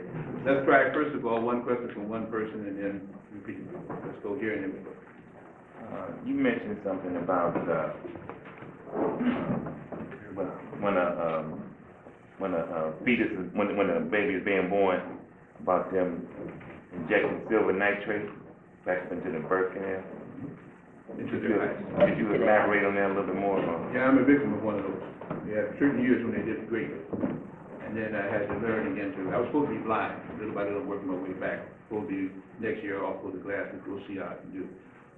They put silver nitrate into the eyes because they're saying that the woman's vagina, the birth canal is, diseased and full of germs, and it's the only way to protect it. And unless you sign papers or have midwives and do it away from there, they do that automatically. Now they're even giving 3 shots automatically on that first week. So, I thought you didn't have any. You're talking about going. Where are you going to go? You're getting out of here. Where are you going? I want to go. Where are you going? Well, I'm gonna tell you, right now, I'm not too sure. But I got feelers and lifelines. I told everybody where I go. I've lectured all over the world, and people have traveled, have been my students and stuff. I said, look, when you get a phone call from me, no ifs, no ands, no buts, I want in, okay? Yes, indeed. I have places in Africa, Botswana land being one song like that. I have places in Japan I can go. Various, I've been to almost, I think, 2 states in the United States I haven't been to. But the problem is this. I was just, this summer, Madam and I, we went to Tucson, Arizona, and then we went to Douglas County, then we went to Douglas, Arizona, 50 miles from the Mexican border, with some people that were there that we thought we could respect and live with, knew how to rough it. We've been in training for that for some time now, and we thought maybe we could live there. Had to fight, what do they call these things? Scorpions, rattlesnakes, kangaroo rats, everything's down. You had some bulls came over the hill and walked down to the perimeter again and looked at it. Got along with them. That Sunday we were there, here come 2 Air Force jets. And they went around the compound and they banked their wings twice, and I heard from the guy who was there who started the whole situation that they have been doing that now for 6 weeks. Every Sunday they come around, let you know they're there. And you can see the little, they have these special gadgets, they have sensors. I mean, they've blown up, taking pictures the whole bit. And I can see this little phrase that will be, meteor hits Douglas County, Arizona. Tremendous fires raged, but it contained in the valley. No wildlife or no intelligent life was lost. 80 people just wiped out. It turned out 40 miles from there, they have an Army base with the Air Force detachment where they test the stealth. Because that's where they go, to those remote areas.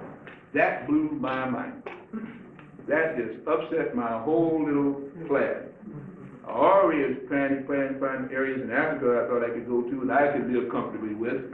And now, of course, with the Tutsis and the other maniacs over there again, now they got Angola into another fight. You know, it goes on and on. But brother Arabs sometimes don't know who they are. I'm very sorry about that. I'm an honest person. I have a problem knowing where I want to go. And then if I can get away from the acts of humans, I got to worry then about nature. And when I pattern and tune into nature, I got to worry about heart programs and people giving shots and flying over, dropping biologicals. I got a whole lot of things planned. One of them is so way out, I'm not going to talk about it, but I have problems trying to decide. I've been thinking about this for 10 years and haven't found a place I want to live in. But I got ready packed, and supposedly things to let me go when I want to. I just hope the Creator will help me as I try to help. That's more honest answer I can give you. Yes, The magnet, I know there are magnetic health aids like the mattress covers or so. Will those help us when when the sun turns magnetic?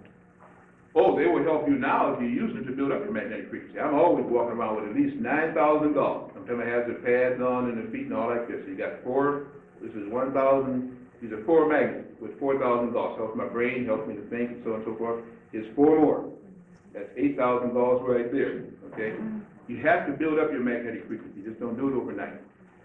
Magnets not only will take away most pain in 3.5 minutes, they promote the vibrations of your blood. They promote your oxygen carrying capacity. So, yes, magnetic mattress pads, any kind of magnets, use them.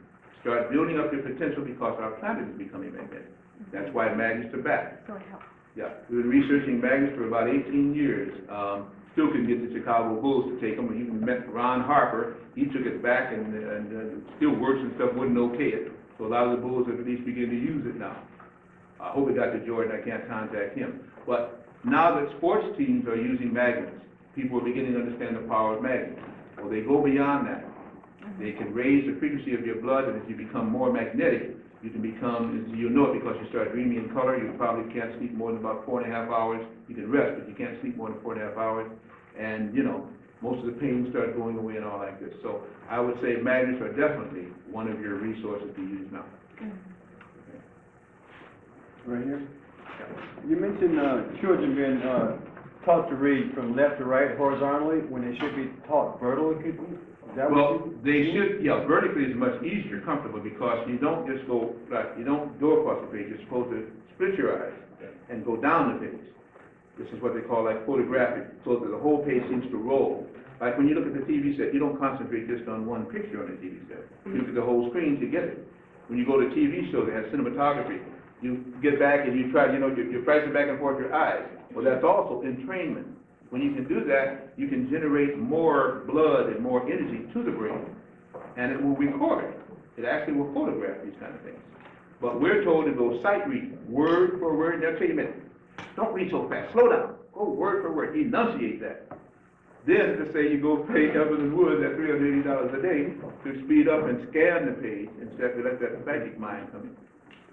Yeah, I'm not going to give you another secret, but some of my students, and when I got through school, I had to learn a way because it put too much on me. I couldn't study all that stuff. I found a way to speed read and give it back to my subconscious mind, and they thought I was cheating because I'd be able to almost tell you everything was on that page. There's a certain thing you have to do. And we're just taught all along. We're not taught how to really use our brain. We're taught to use how one hemisphere, and the whole right brain just goes to waste. The right brain is your melanated brain, the so-called subconscious. I don't know what subconscious means. That's really coming to a partial total consciousness. And the whole thing is to brain. Be able to use both hemispheres. Then, you know, things become easy. Memory improves everything. Questions? Is it possible that your tapes are the one that you put in the TV only, or is it where you can put the radio type in? I'm sorry, I didn't quite understand. The tapes that you're selling or issuing out or whatever, are all of them TV to be shown on the TV? Or No, I have audio tapes. I got a whole case of audio tapes right here. And I'd love to be able to go on the airplane and not have to let them look through every tape when I go through, because they can't let them get scanned, okay? A whole case of tapes. The tapes, if you got a tape list, there were 2 long legal size sheets. Did you get a tape list, sir? I missed it. Yeah. You get one of these? Yeah. Okay, it's 3 pages. A lot of those I have with me tonight, and I'll make a price, but I really like to not have to leave back with them. I have audio tapes, I think it's about 50 of them, and I have some video tapes. And if not, then you can write to our center if you'd like them, we'll mail them to you. Thank you. Dr. Blair? Yes. You spoke about some the problems with our water supply and our air supply and our food supply. Well, and I probably missed the solutions, but do you have some solutions that you'd like to share with us? There's one that even I dare not say, that you'll be hearing about probably by the first of the year, that they're trying to keep out of this country. What you can still get in this country is KO7, and I had another one again, which is called Pyramid Water, it's Crystal Energy Gale Spaniel water, but I left it. you can begin to treat your water with pure oxygen. All they really have to do in any city's water supply is aerate it or ozonated or put oxygen into it. That's all they have to do. But they put 38, 28, 50 chemicals, whatever sits their mind. All your food should be soaked in this KO7 or Genesis 1000 or some kind of oxygenating capacity thing.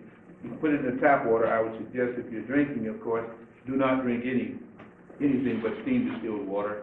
Some people say spring. If you know what I know about some springs, I wouldn't even do that. You want the water from a good source, then you want it steamed, and if you can triple distill it and put it through charcoal and every other thing, do so, because what they're feeding you now is terrible. That's reverse osmosis you're talking Reverse about? well, that's one. Reverse osmosis, charcoal, distilled water is steamed. It actually evaporates, recondenses, and each time you do it, it's a process of distillation. It should be 3 times, but they don't. Then you can put it through a reverse osmosis filter if you're not. You're going to lose a lot of water when you do that, if you know. Then you can put it through your charcoal if it's activated. But whatever you do, please don't drink the tap water. It's bad enough we have to wash with it. That's all we should do. And again, this is what we have, what we call KO7 and pyramid energy water to hold that. Some years ago, I think I heard Dick Gregory say that distilled water, it had a magnetic pull to it, and it took the minerals and vitamins out of the body. And he said he suggested spring water over distilled water. You have an idea what he's alluding to or talking about? He told the truth, except for one part, which I disagree with him on. Distilled water is an atomic neutral. It will pull. It gives you no minerals, and it pulls everything out of the body.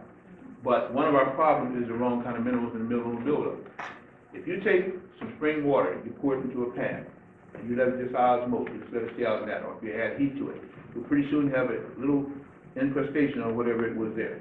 You do that 3 times a week for 7 days, you get a buildup you can visibly see. The same thing happens in your body, especially if you take any homogenized things, dairy products, pastas, anything like that, and this is where you start getting your kidney stones, your gallstones, and every other daggone thing, and clogging up. Now, it does not have enzymes in it, but most water doesn't. It's activated now. And the problem there, that it's magnetic and draws everything out, you want to clean out. You can get colloidal minerals. In fact, that little bottle right there is colloidal minerals. If you go to a health food store, you can get some of the best, and the only minerals to taste are colloidal. But you want to know what kind of minerals you're getting. Some of these minerals are very toxic. And some of these minerals, you don't change the sources you're getting them from. And the water flows through underground springs. It's full of mercury and every other daggone thing. Well water, artesian spring water. Let me tell you something that you have to cut it off. Anybody's taking, please stop it off. I don't know where to go. Let's go upstairs. I would like to ask, we have heard of colloidal silver and silver water. Have you ever heard of it? Yes. Why did you mention that? Let's hope. I think I bought one. I guess I didn't. I thought I bought. Well, anyway, we carried it. I thought I had a vial of it here. I must have left that. Also, yeah, we carry colloidal silver and we carry colloidal gold. You have to work up to the gold. The silver will kill most bacteria and germs on contact. It's better even than that stuff that the bees have. Yeah, what it is now. But propolis will counteract it. But silverloid will raise the vibrations of the blood to a silver level. Gold level, of course, right now would make you break out. But you can even work to gold. And we do carry it. Cancer, things like that. Anything. And in fact, pure ozone in air is one of the best things for cancer cells. Cancer cells do not like light, do not like pure oxygen, and they want filth. And they want cells that have lost their cell governor. That's why they try to knock out the cell governor and then it converts the cell. That's why you have what they call now your free radical inhibitors. We have rapeseed oil, we have pycnogenol, all of those are free radical inhibitors, which stops those cells from becoming wayward and cross-linking, causing your tumors and things. Okay. It's supposed to be one at a time. All right. When we do the things to raise the frequency in our bodies, will we be able to create with our minds the things that our bodies need? We didn't do that. Breatharian seems to be what is possible to do. People who have fasted, best I was ever able to make was 21 days, and I've tried fast, and I just haven't passed that little barrier. So I'm praying for strength. People who can actually get into 28-day fast, they don't want to eat. They become anorexic is when you have what you don't want to eat, and what's the other one? Bulimic is when you eat too much. Okay. They become anorexic because your body then wants to get the spirit out, and therefore it doesn't want mass. And then you can breathe things. You can breathe food energies, and you get full. Meat and stuff makes you want to vomit. You can smell, you eat a cherry or something or a grape, and it's so sweet it almost makes you sicken because you get attuned. Those enzymes then is what actually the higher consciousness. What you're actually trying when you're fasting is to release the spirit body to see. And the more you do that, the less consciousness you need for the mass, the body mass. So to me, that's the way it's all working anyway. And whatever promotes that makes you develop those other powers that come with the spiritual person. Ability to see. Oh, wow, yes. Okay. The question I have is that you mentioned that there are 7 kinds of humanoid life forms on the planet, and then you said that there were 2 underneath. Could you elaborate on what you Well, we got white, we got brown, we got black, we got yellow, Mhm. and we got kind of a tan. We have different names. You got a green, and you got an amphibian type. Of course, we don't even come in contact with them too much, But they're underground, most of them. and they have Sometimes they get on the ground. They have a certain look. To the consternation of some folks. And now, of course, that they're into cloning and gene splicing and viral manipulation, who knows what they got. But they're crossing everything now. They're doing anything a mad scientist will do with no spiritual self. If they can do it genetically, they do it now. You heard about Dulce, New Mexico, Area 51, Montauk. Well, that's what they're doing. Yes, sir. I have a two-fold question. Getting back to the original question, if I heard you correctly, you said getting the spirit out the body. Is that what you said? I believe in the mind, spirit, soul, and body. Okay. And the spirit is what gives you your connection between mind and body. The soul is what lets you become period. It's soul man, power man.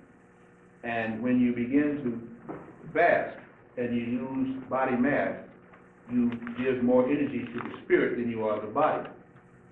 And a person, I didn't say religious now, I said spirit. When you do that, then your cravings are different, your desires are different, the energies that you feed on are different. You resolve. You're really vibrating faster. You're resonating. And it's a whole different. So you're saying when one eats food, you're feeding the spirit? No. You're feeding the body. The essence of the food fuels your spirit.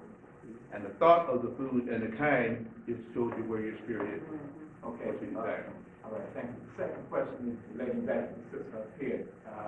You said you dare not to give the information because within a year we want to hear about it. That was an answer to, I think, some water or something I was saying again. It will come out. I mean, they're knocking people off talking about this water right now. Okay, what is it? And it is a water, but it's a different kind of water. Have to wait till next year? Well, I don't know. Well, you have to wait long. If you want something and you tune for it, you get it. Now, if that's a pattern that wants you to have it, you get it. Say they make a broadcast of it, they're going to have to capitulate somewhere. They can't keep doing what they're doing, and most of them want their lives. So they're going to have to start releasing a lot of things. So English is behind.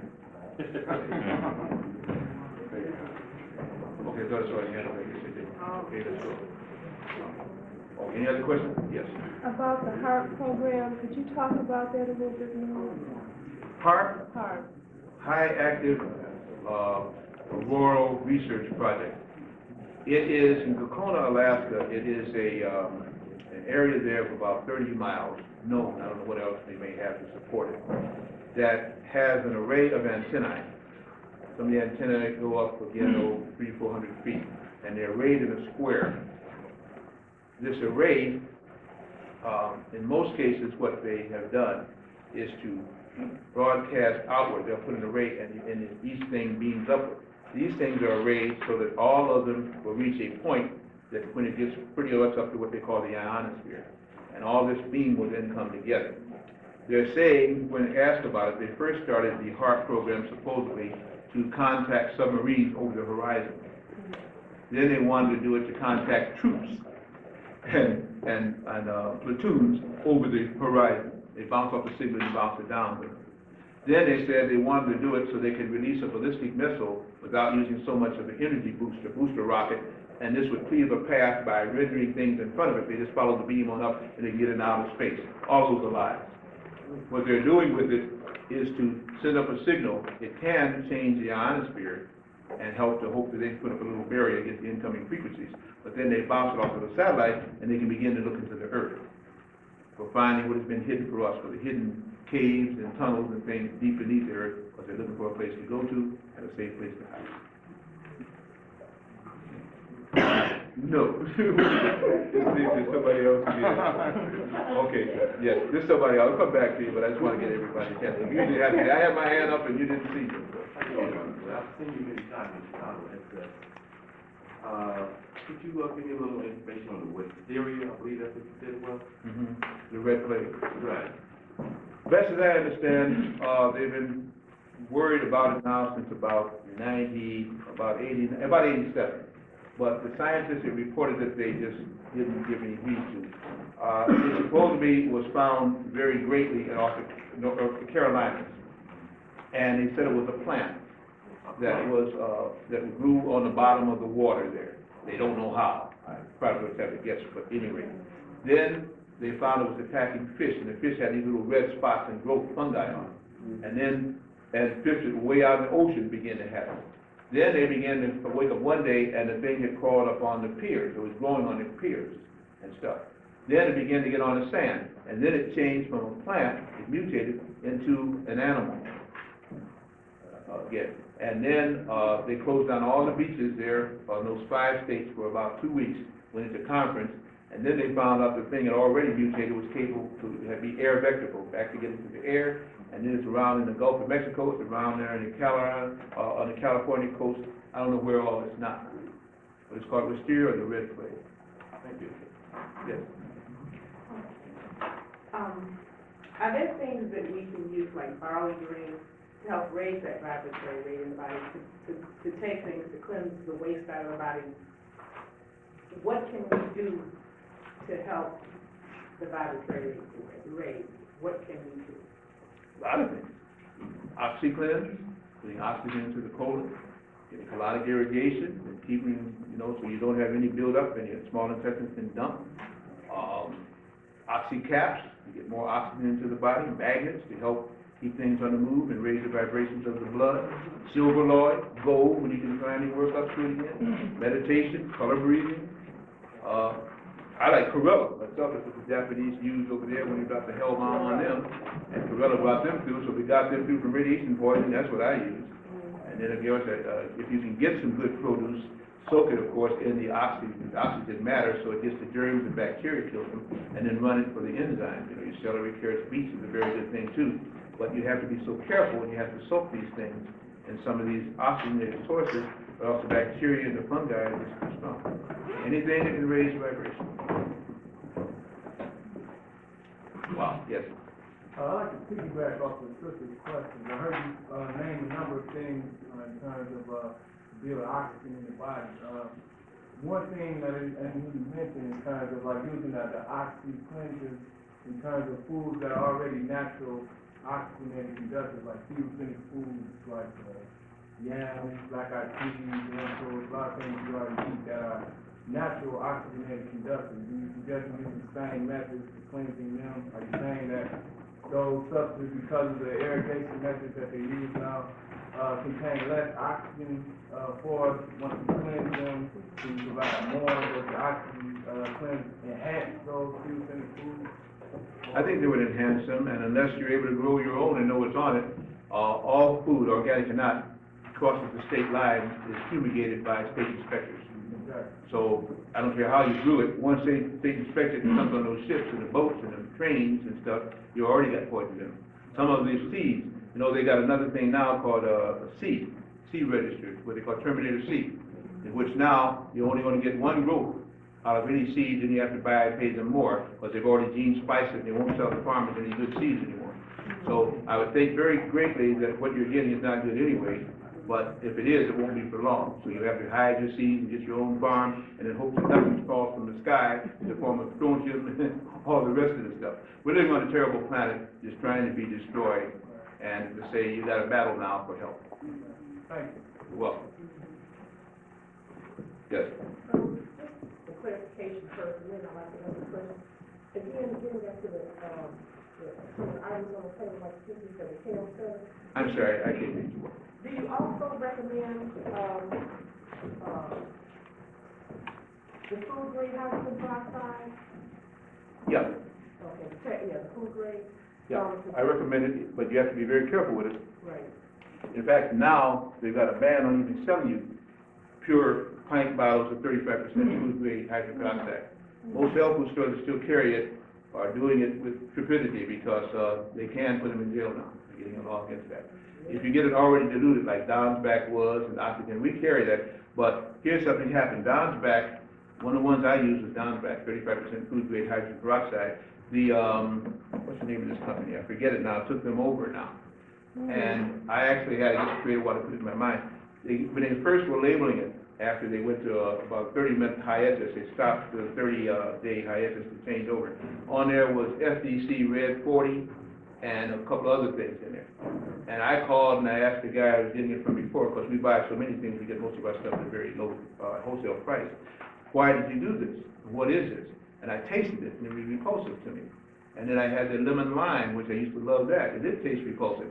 They said that they didn't do it. Well, I already got the one where they labeled it correctly. Next batch had on there natural food coloring, and so on and so forth.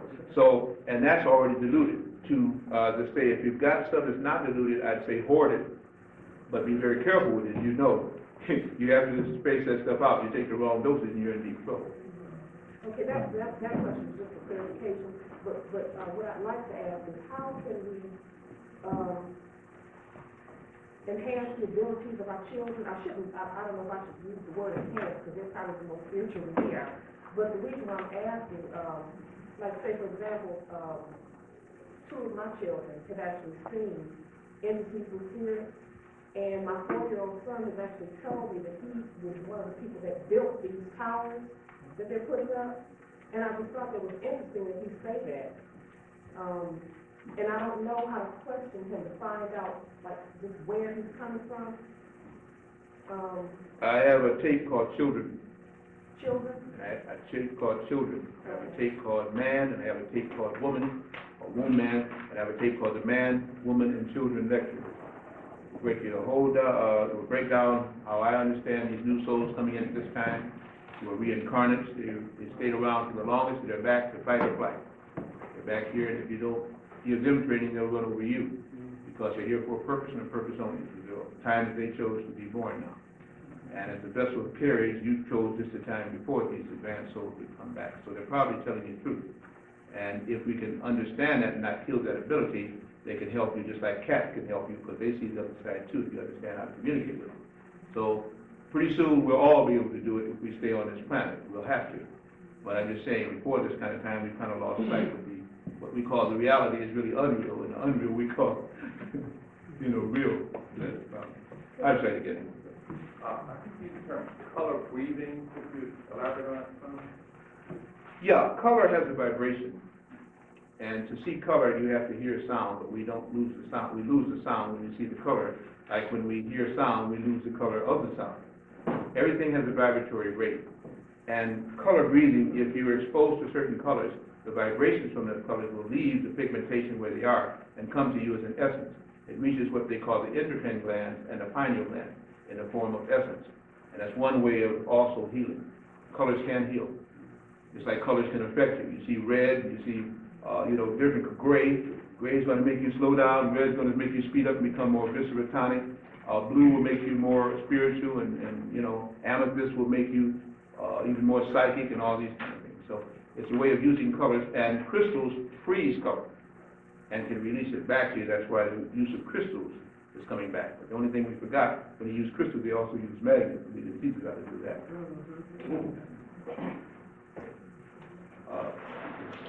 I went away from you before you were ready. Oh, because and just that's my son, just that I had had a vision of him from the 2 years before he was in his baby. You had what? A vision. A vision of him? And he's definitely, he's a challenge, that's for sure. But it's just that I know that it has to go hand in hand with something else. But I'm frustrated because I don't know how to use him, for lack of a better description, because I know he's here for a reason. And I've often asked, people that I know, how to work around this, because he's definitely talented. Well, you can come for a consultation, you can buy the tape on children, buy the tape on man, woman, and children, or again, do a lot of meditating and then pray. The answer will come slower that way, but there'll be ones that you can accept, or they'll come to you. Other than that, you have to believe what I'm saying or what the tape says. There are no new souls being born now. They're all old souls back for a reason, and the reason is what they want to do. This is why they have to come to it this time. They're strong. If you don't control them, they will ride over you, walk over you, and leave you because they came here for a purpose. No new souls being born at this time. In fact, the souls coming in now, they got to be either crazy or really here for a purpose. Because they come at a time when, by the time that they're 12, we might not even have a planet. We will, I'm just joking, but there'll be so much chaos. They're the ones who settle the chaos. They do not play, they do not reason, they feel, and they act. If you can't get to them in the womb, you get it once you get out of the body. Now you're going to have to go back to your womb self to find out how to do that now. That's when the kind of contact when you're conceiving and carrying. Yes. What year is it? We said it's after 2000. That's a very good question. And I don't want to get into that. By the way, too, the coming planetary alignment I did not deal with. I dealt with the sun, and I said that it wasn't alignment. What some are saying, like Professor Noonan, and there's a lot of different books, 2005 ICE and all this kind of stuff. What they're saying is that by May 5th, 2005, that there will be a big cataclysm here on Earth. It will happen because all the planets in our solar system will align against the Earth. There will be one planet to the right, and every other planet will be in exact opposition to the Earth, which will put such a stress and strain on the Earth that will supposedly either flip out, be destroyed, have all kind of volcanic and earthquake activities. But what will really happen is Earth becomes a very special phenomenon.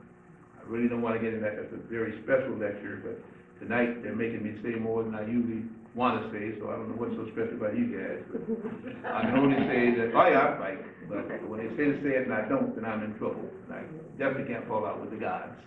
So I have to put it like this, that the opposition will really mean that we are singled out because we are one of 22 planets that had a special thing to do for various life forms who come here and develop to see if they could commingle and make it. I think the thing is, the experiment is a failure myself, but they seem to think it's not. But whichever, at that time, the Earth will kind of get a triple promotion, and things will be changed here. And when we awaken to see 11 other planets in our system, because we can't see the other 3 now, and our sun in new brightness, then of course things will have changed. But what the meteorologists and geophysicists are saying is that the alignment will cause all 9 planets, or 8 planets in our system, it's 12, but they're still talking about 8 and 9, we being the 9th, to come in opposition to us at that time, and will cause a lot of strain and stresses on the Earth, and the Earth may be fractured, or be thrown out of orbit, or hit the poles. And that's what they're referring to, 2005, May 5th. Let's go, okay. Then, as spirit beings, if the Earth will flip or split or whatever, as spirit beings raising our frequency, we become spirit, and we can choose to move in spirit to other planets that are in alignment, that are still whole, or well, my understanding is we do that anytime we go to sleep if we want to anyway, or we could have. We kind of lost a lot of that power now. So now we get it as dreams, and we never complete our dreams, and we can't wake up in the dreams. If we do, we find ourselves outside the body, we get scared as heck, go through trauma, pop back in, and then we would never do that again.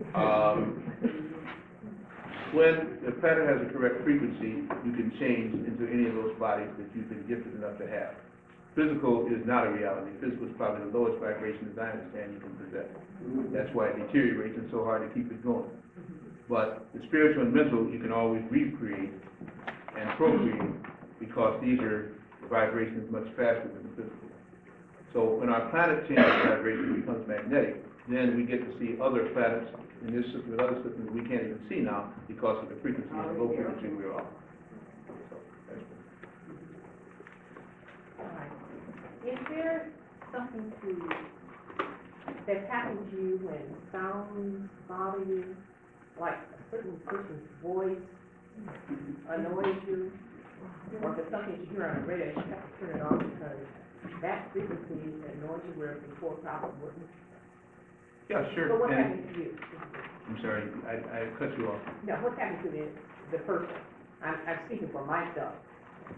What may be happening is like you're going to see people, to digress this a little bit, pretty soon walking down the street, not only they're talking to themselves, I don't mean the ones on crack, cocaine, and high on alcohol, but they'll also be doing this. You see people, like they hear buzzing or it's a bee around. There will be nothing there, but on the right side, they'll feel the frequency. And it'll be annoying, and you see them doing it and kind of looking around like this. Those were them who are slow to develop as they're fighting it. But on your own self in general, vibrations are emitted through the tympanic membrane. You can hear it, and the vocal cords excite. That's how you can talk and hear. Each of those, you have to tune to a certain vibrational rate in order to form those different syllables and monosyllables. It's like they teach you for mantras and chants. When you put certain energies into it, it means certain energies in your body are now transforming into sound. So there are certain things that the person, you're not just hearing it, you're tuning to it. When you tune to it, if the person is a person that you don't like or has vibrations you don't like, pretty soon you can hear that in the tone of their voice. You can sense that even though they say nothing. It's a way of being what they call psychic. And when we get it on the rudimentary plane, since sound is your lowest register and travels the slowest, that's the first thing you awaken to. But before a person even says anything, pretty soon you can look at them, you make eye contact, you can sense what's there. And if they speak, definitely, the tonal vibrations can either, excite you or make you nauseous or turn you off or make you, non-coherent to it, whatever. But sound is a force and power, but it's much slower to travel than light or vibration or frequencies above. Yes. You speak about 3 other planets. Is it, like you said, that we're in the physical realm, it's so low now that we can't see them? Or is it, that they're like in another dimension? Or that they're what? In another dimension, so we gotta make that kind Simply they're here. One is that our vibrations were not right to see them. Another is because we don't even know what planets look like. And we depend upon the astronomers and geophysicists to let us know. For instance, on Apollo 15 mission, they discovered the 10th planet. It's being talked about in astronomical journals. How many kids in school or children in school are being taught about the 10th planet? These are the position of that 10th planet. Okay? They found, they used to have Jupiter at 9 moons. They found 12 moons around Jupiter now. They have reported the other 3. But they tried to send to the Jason scholars a package to blow up Titan. And they want to settle on Europa.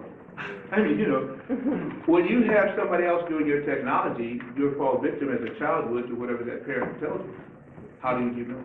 So those are the planets that you speak of?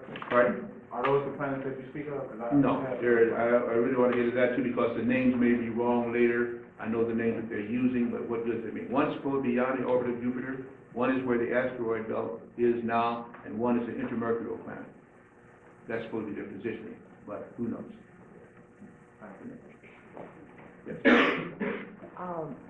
The pyramid that you say is located in Illinois, exactly where is that in Illinois? Cahokia State Park, Edwardsville, between Collinsville and the highway between Edwardsville and Collinsville. You can Cahokia State Park. They call it part of the last of the Indian mounds, from the Ohio mounds that come through. That is where the head rests. And they have a very interesting thing there too. They have in that pyramid it's larger at its base than the Giza pyramid. And it's not quite as high, I think it's 76 feet or something like that. But they have a room in there, which is very interesting, where they have a centerpiece, something is there buried in the ground, and then they have spears, like a spear tip, in circles, and it has 13 to 12 concentric circles around it. What is interesting, each of those circles and each of those spears is a different tribe or nation. Some of them, as they are the ones that were closest to it, were from material, rocks and flint and things that are found across the ocean, under the ocean, other continents. And it is as though whoever this dignitary that was there or whatever happened there, people had pilgrimaged from around the earth to come there and made their representative spear tips in circles, and it shows that there were many nations that came. Something happened there very special. But of course, I have not been able to research it, and I believe nothing that I'm told from them, so I let it ride. Yes, sir.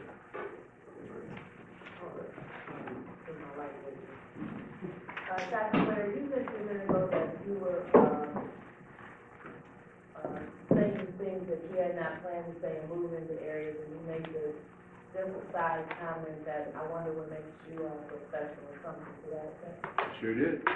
So now, having said that, then I wonder if you would take a moment, and I don't know if this is asking more than you would like to do, but you take a moment, because prior to that, I was wondering what lights were you seeing. It dawned on me that, you're there looking out at us, and we're sitting here assuming that, you're seeing our faces and our hands, but I thought you might be seeing more our lights, and I just wondered what type of lights was the space. No, I didn't see your lights. I sense your vibration. And if I look at a person long enough, I'll sense his or her vibration. I see auras. I would, well, you don't know anything about me. Yeah, that was the lights I was referring to, the auras, like. Yeah, but at this distance with my glasses on, I can't do it. Once you take off the glasses, it's just for about 30 seconds. Then I see auras. And these correct me from seeing the other side. So that's why I have to wear them. So I have a gift. I take them off, I can see it, and I put them back on, and I see material things. That was not what I was doing at all. When I open up and somebody channel through, and I hope since I'm in a church that doesn't obsess you or so, but sometimes I actually open up to a higher consciousness and it comes through me. That's when I know, when I start arguing with those thoughts that are coming in, pretty soon they'll make me lose all my thoughts. I've been through that before. And then they will give me some other little goodies later on, so I learn to let myself use that way, as long as I can see this is the right channel. So I work on the psychic plane all the time. I was born a psychic, probably less psychic than I ever was now in my life, but now it kind of comes through me. So I simply meant that the vibrations are such that if I did not talk about those things I did, then I would stop other information from being given to me. And just like any good teacher, if a student asks and you know, you're not supposed to erase them. And if you feel that they're not ready for it, then you shouldn't be there in the first place, and you should not be your student. So that's the honor that I abide by. Well, as you sense in the vibrations of this room, can you see what levels or what feelings are being created by the vibrations involved on you? Well, the feelings are good for me. There were, at the beginning, a lot of consternation, a lot of adjustments had to be made, but I knew that when I started talking like I did, that's why I did it. You see, usually people go to sleep when they're not supposed to, they're supposed to sleep. I usually do that as a test. And nobody went to sleep. People left, people had to swerve, people kind of got fidgety, but they didn't leave. I mean, they didn't go to sleep. So the thing is, there again, if you didn't go to sleep already, what I'm saying, most people have stayed to hear. And you would not sit through this 20 years ago, 10 years ago, 15 years ago, and not in a Unitarian church, and not from a black man. So I'm simply saying that in itself tells you what time it is, and who you are. Thank you. Welcome. Yeah.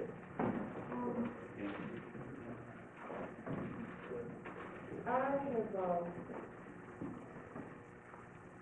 if nature called you, and here, for lack of a better description, for what had happened earlier this year, I was going to Vermont.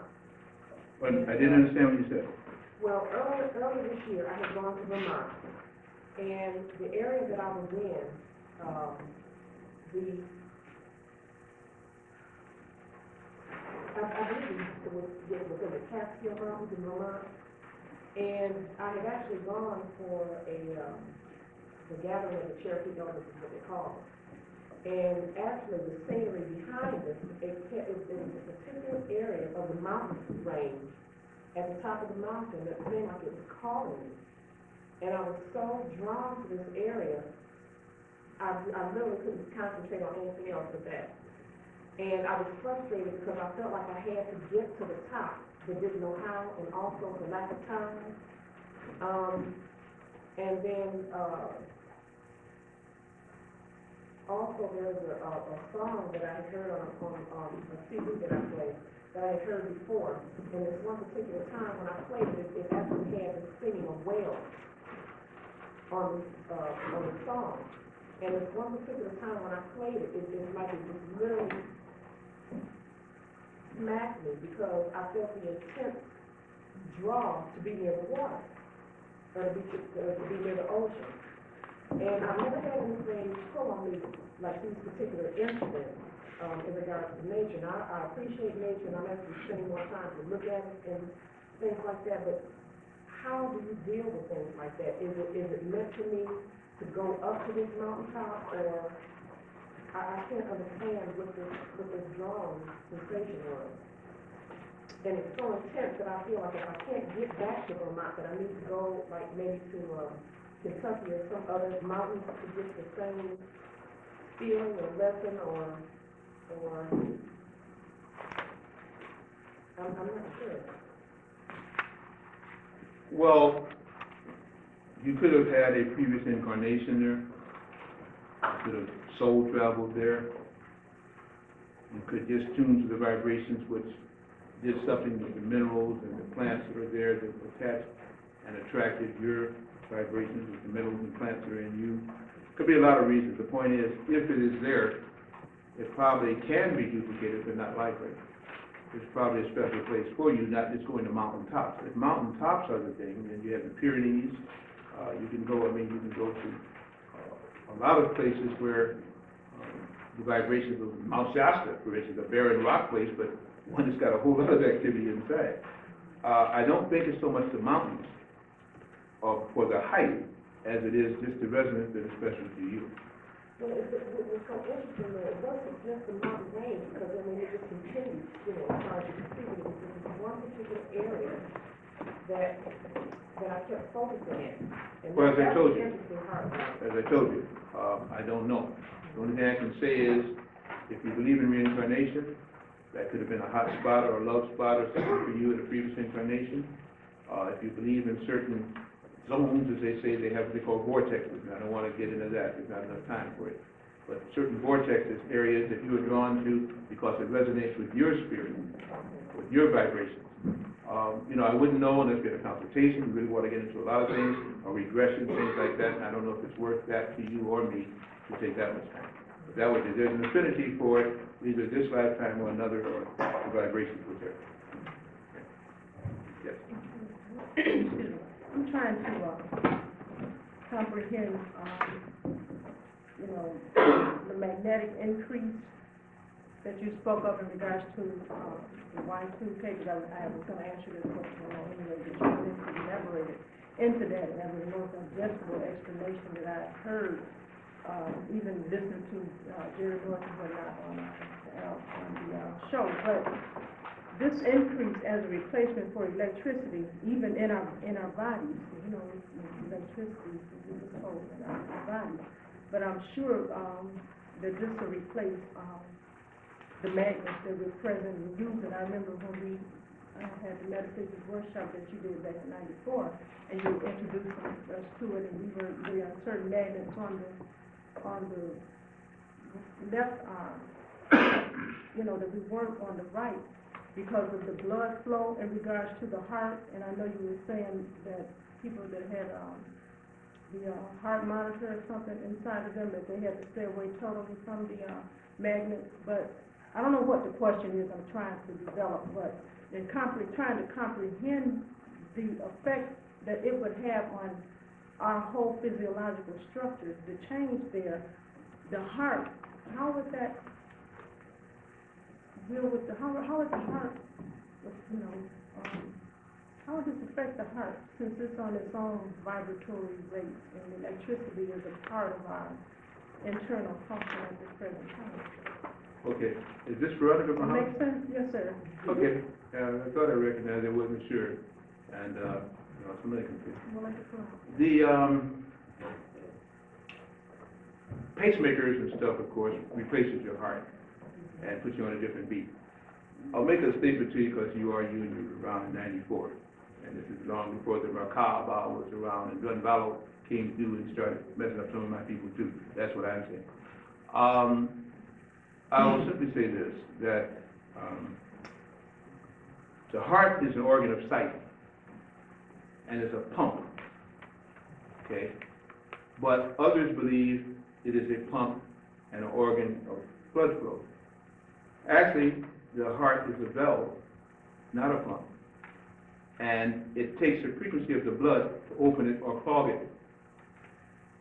If the heart chakra is open and you are seeing with the heart, then it takes a stronger blood vibration to make it function correctly. That's why you're going to have a lot of heart failures, a lot of apoplexy, a lot of things along that line. If you remember in all these psychic manifestations, now I'm talking about the negative ones now, when you see this guy in there, the heart is always shows the eye there. You see and feel with the heart. And then you can reach both the upper and lower body, the lower chakra and the upper chakra. So with that in mind, magnets can help you to increase the heartbeat or can stop the heartbeat. For a person who is not well magnetized, they shouldn't even have a magnet anywhere near the heart. Anytime you have any inserts of metal in your body, you should not even use a magnet because it can offset everything. But if you can raise the frequency of the body by putting gold and silver into it, then the heart, the rate of your blood will increase. All your organs that can use that blood must work on a higher spectrum, and your heart will begin to be what's supposed to be, a valve, not a pump. It will react to the blood and open up the chambers rather than have the blood pump through and, etc. So one thing begets another thing. Magnets are keys to our planet becoming magnetic. And the easiest thing to do, which at that time I was not speaking so much of it because I have to learn, I was in ignorance, would be to use diodes to stop the negative radiation from entering into you so that the magnets and the silver and the gold can begin to operate as efficiently and your body can utilize them. Right now, with all this electrical frequency, your body doesn't get a chance because as soon as it starts to get that way, here comes a big bombardment from the hair dryers and microwave ovens and the computers and the cell phones and the TV sets and all the rest of it, and all your body's doing is going around in a circle. So, Could you elaborate too on the cell phone with that, what you did then? It's increased since the time you were giving us that information sometimes. okay, well, see, last night we went into that very deeply, and I know you weren't there, and it probably was the reason why you couldn't. I appreciate you coming out tonight. But a cell phone, we call it the cell from hell. You put the antenna up and make contact with the cell phone. Okay. If your carrier, wherever the company you bought it from, makes you lose a signal or you fade out, you get angry. So they have to boost the signal for an orbiting satellite. When you put it up, you're actually channeling through your brain because it grounds out through you because your biggest frequency is right up in your brain, okay? And therefore, tumors can start, glaucoma can start, warts can start, hair falls out, hearing loss, all these kinds of things, because you're being radiated. So we always say it, I always give this, this guy, Lewis, again, it was part of the Best Corporation that died of an advanced brain tumor. After he had an examination in February, died in May of an advanced brain tumor. Plus Reginald Lewis, he had this heavy computer, this heavy cell phone. And of course, he wanted to keep in contact. He was a big businessman. He wasn't joking, he was. But he got a computer, he got a cell phone that would not lose the signal too often. So how in the world can you get an examination and die of an advanced brain tumor later on? And yes, they wanted him out, and that was the easiest way to do it. So cell phones, unless you ground them out or have a diode or something on again, as I say, I have my American Express card with me. I don't leave home without it. It's called a diode.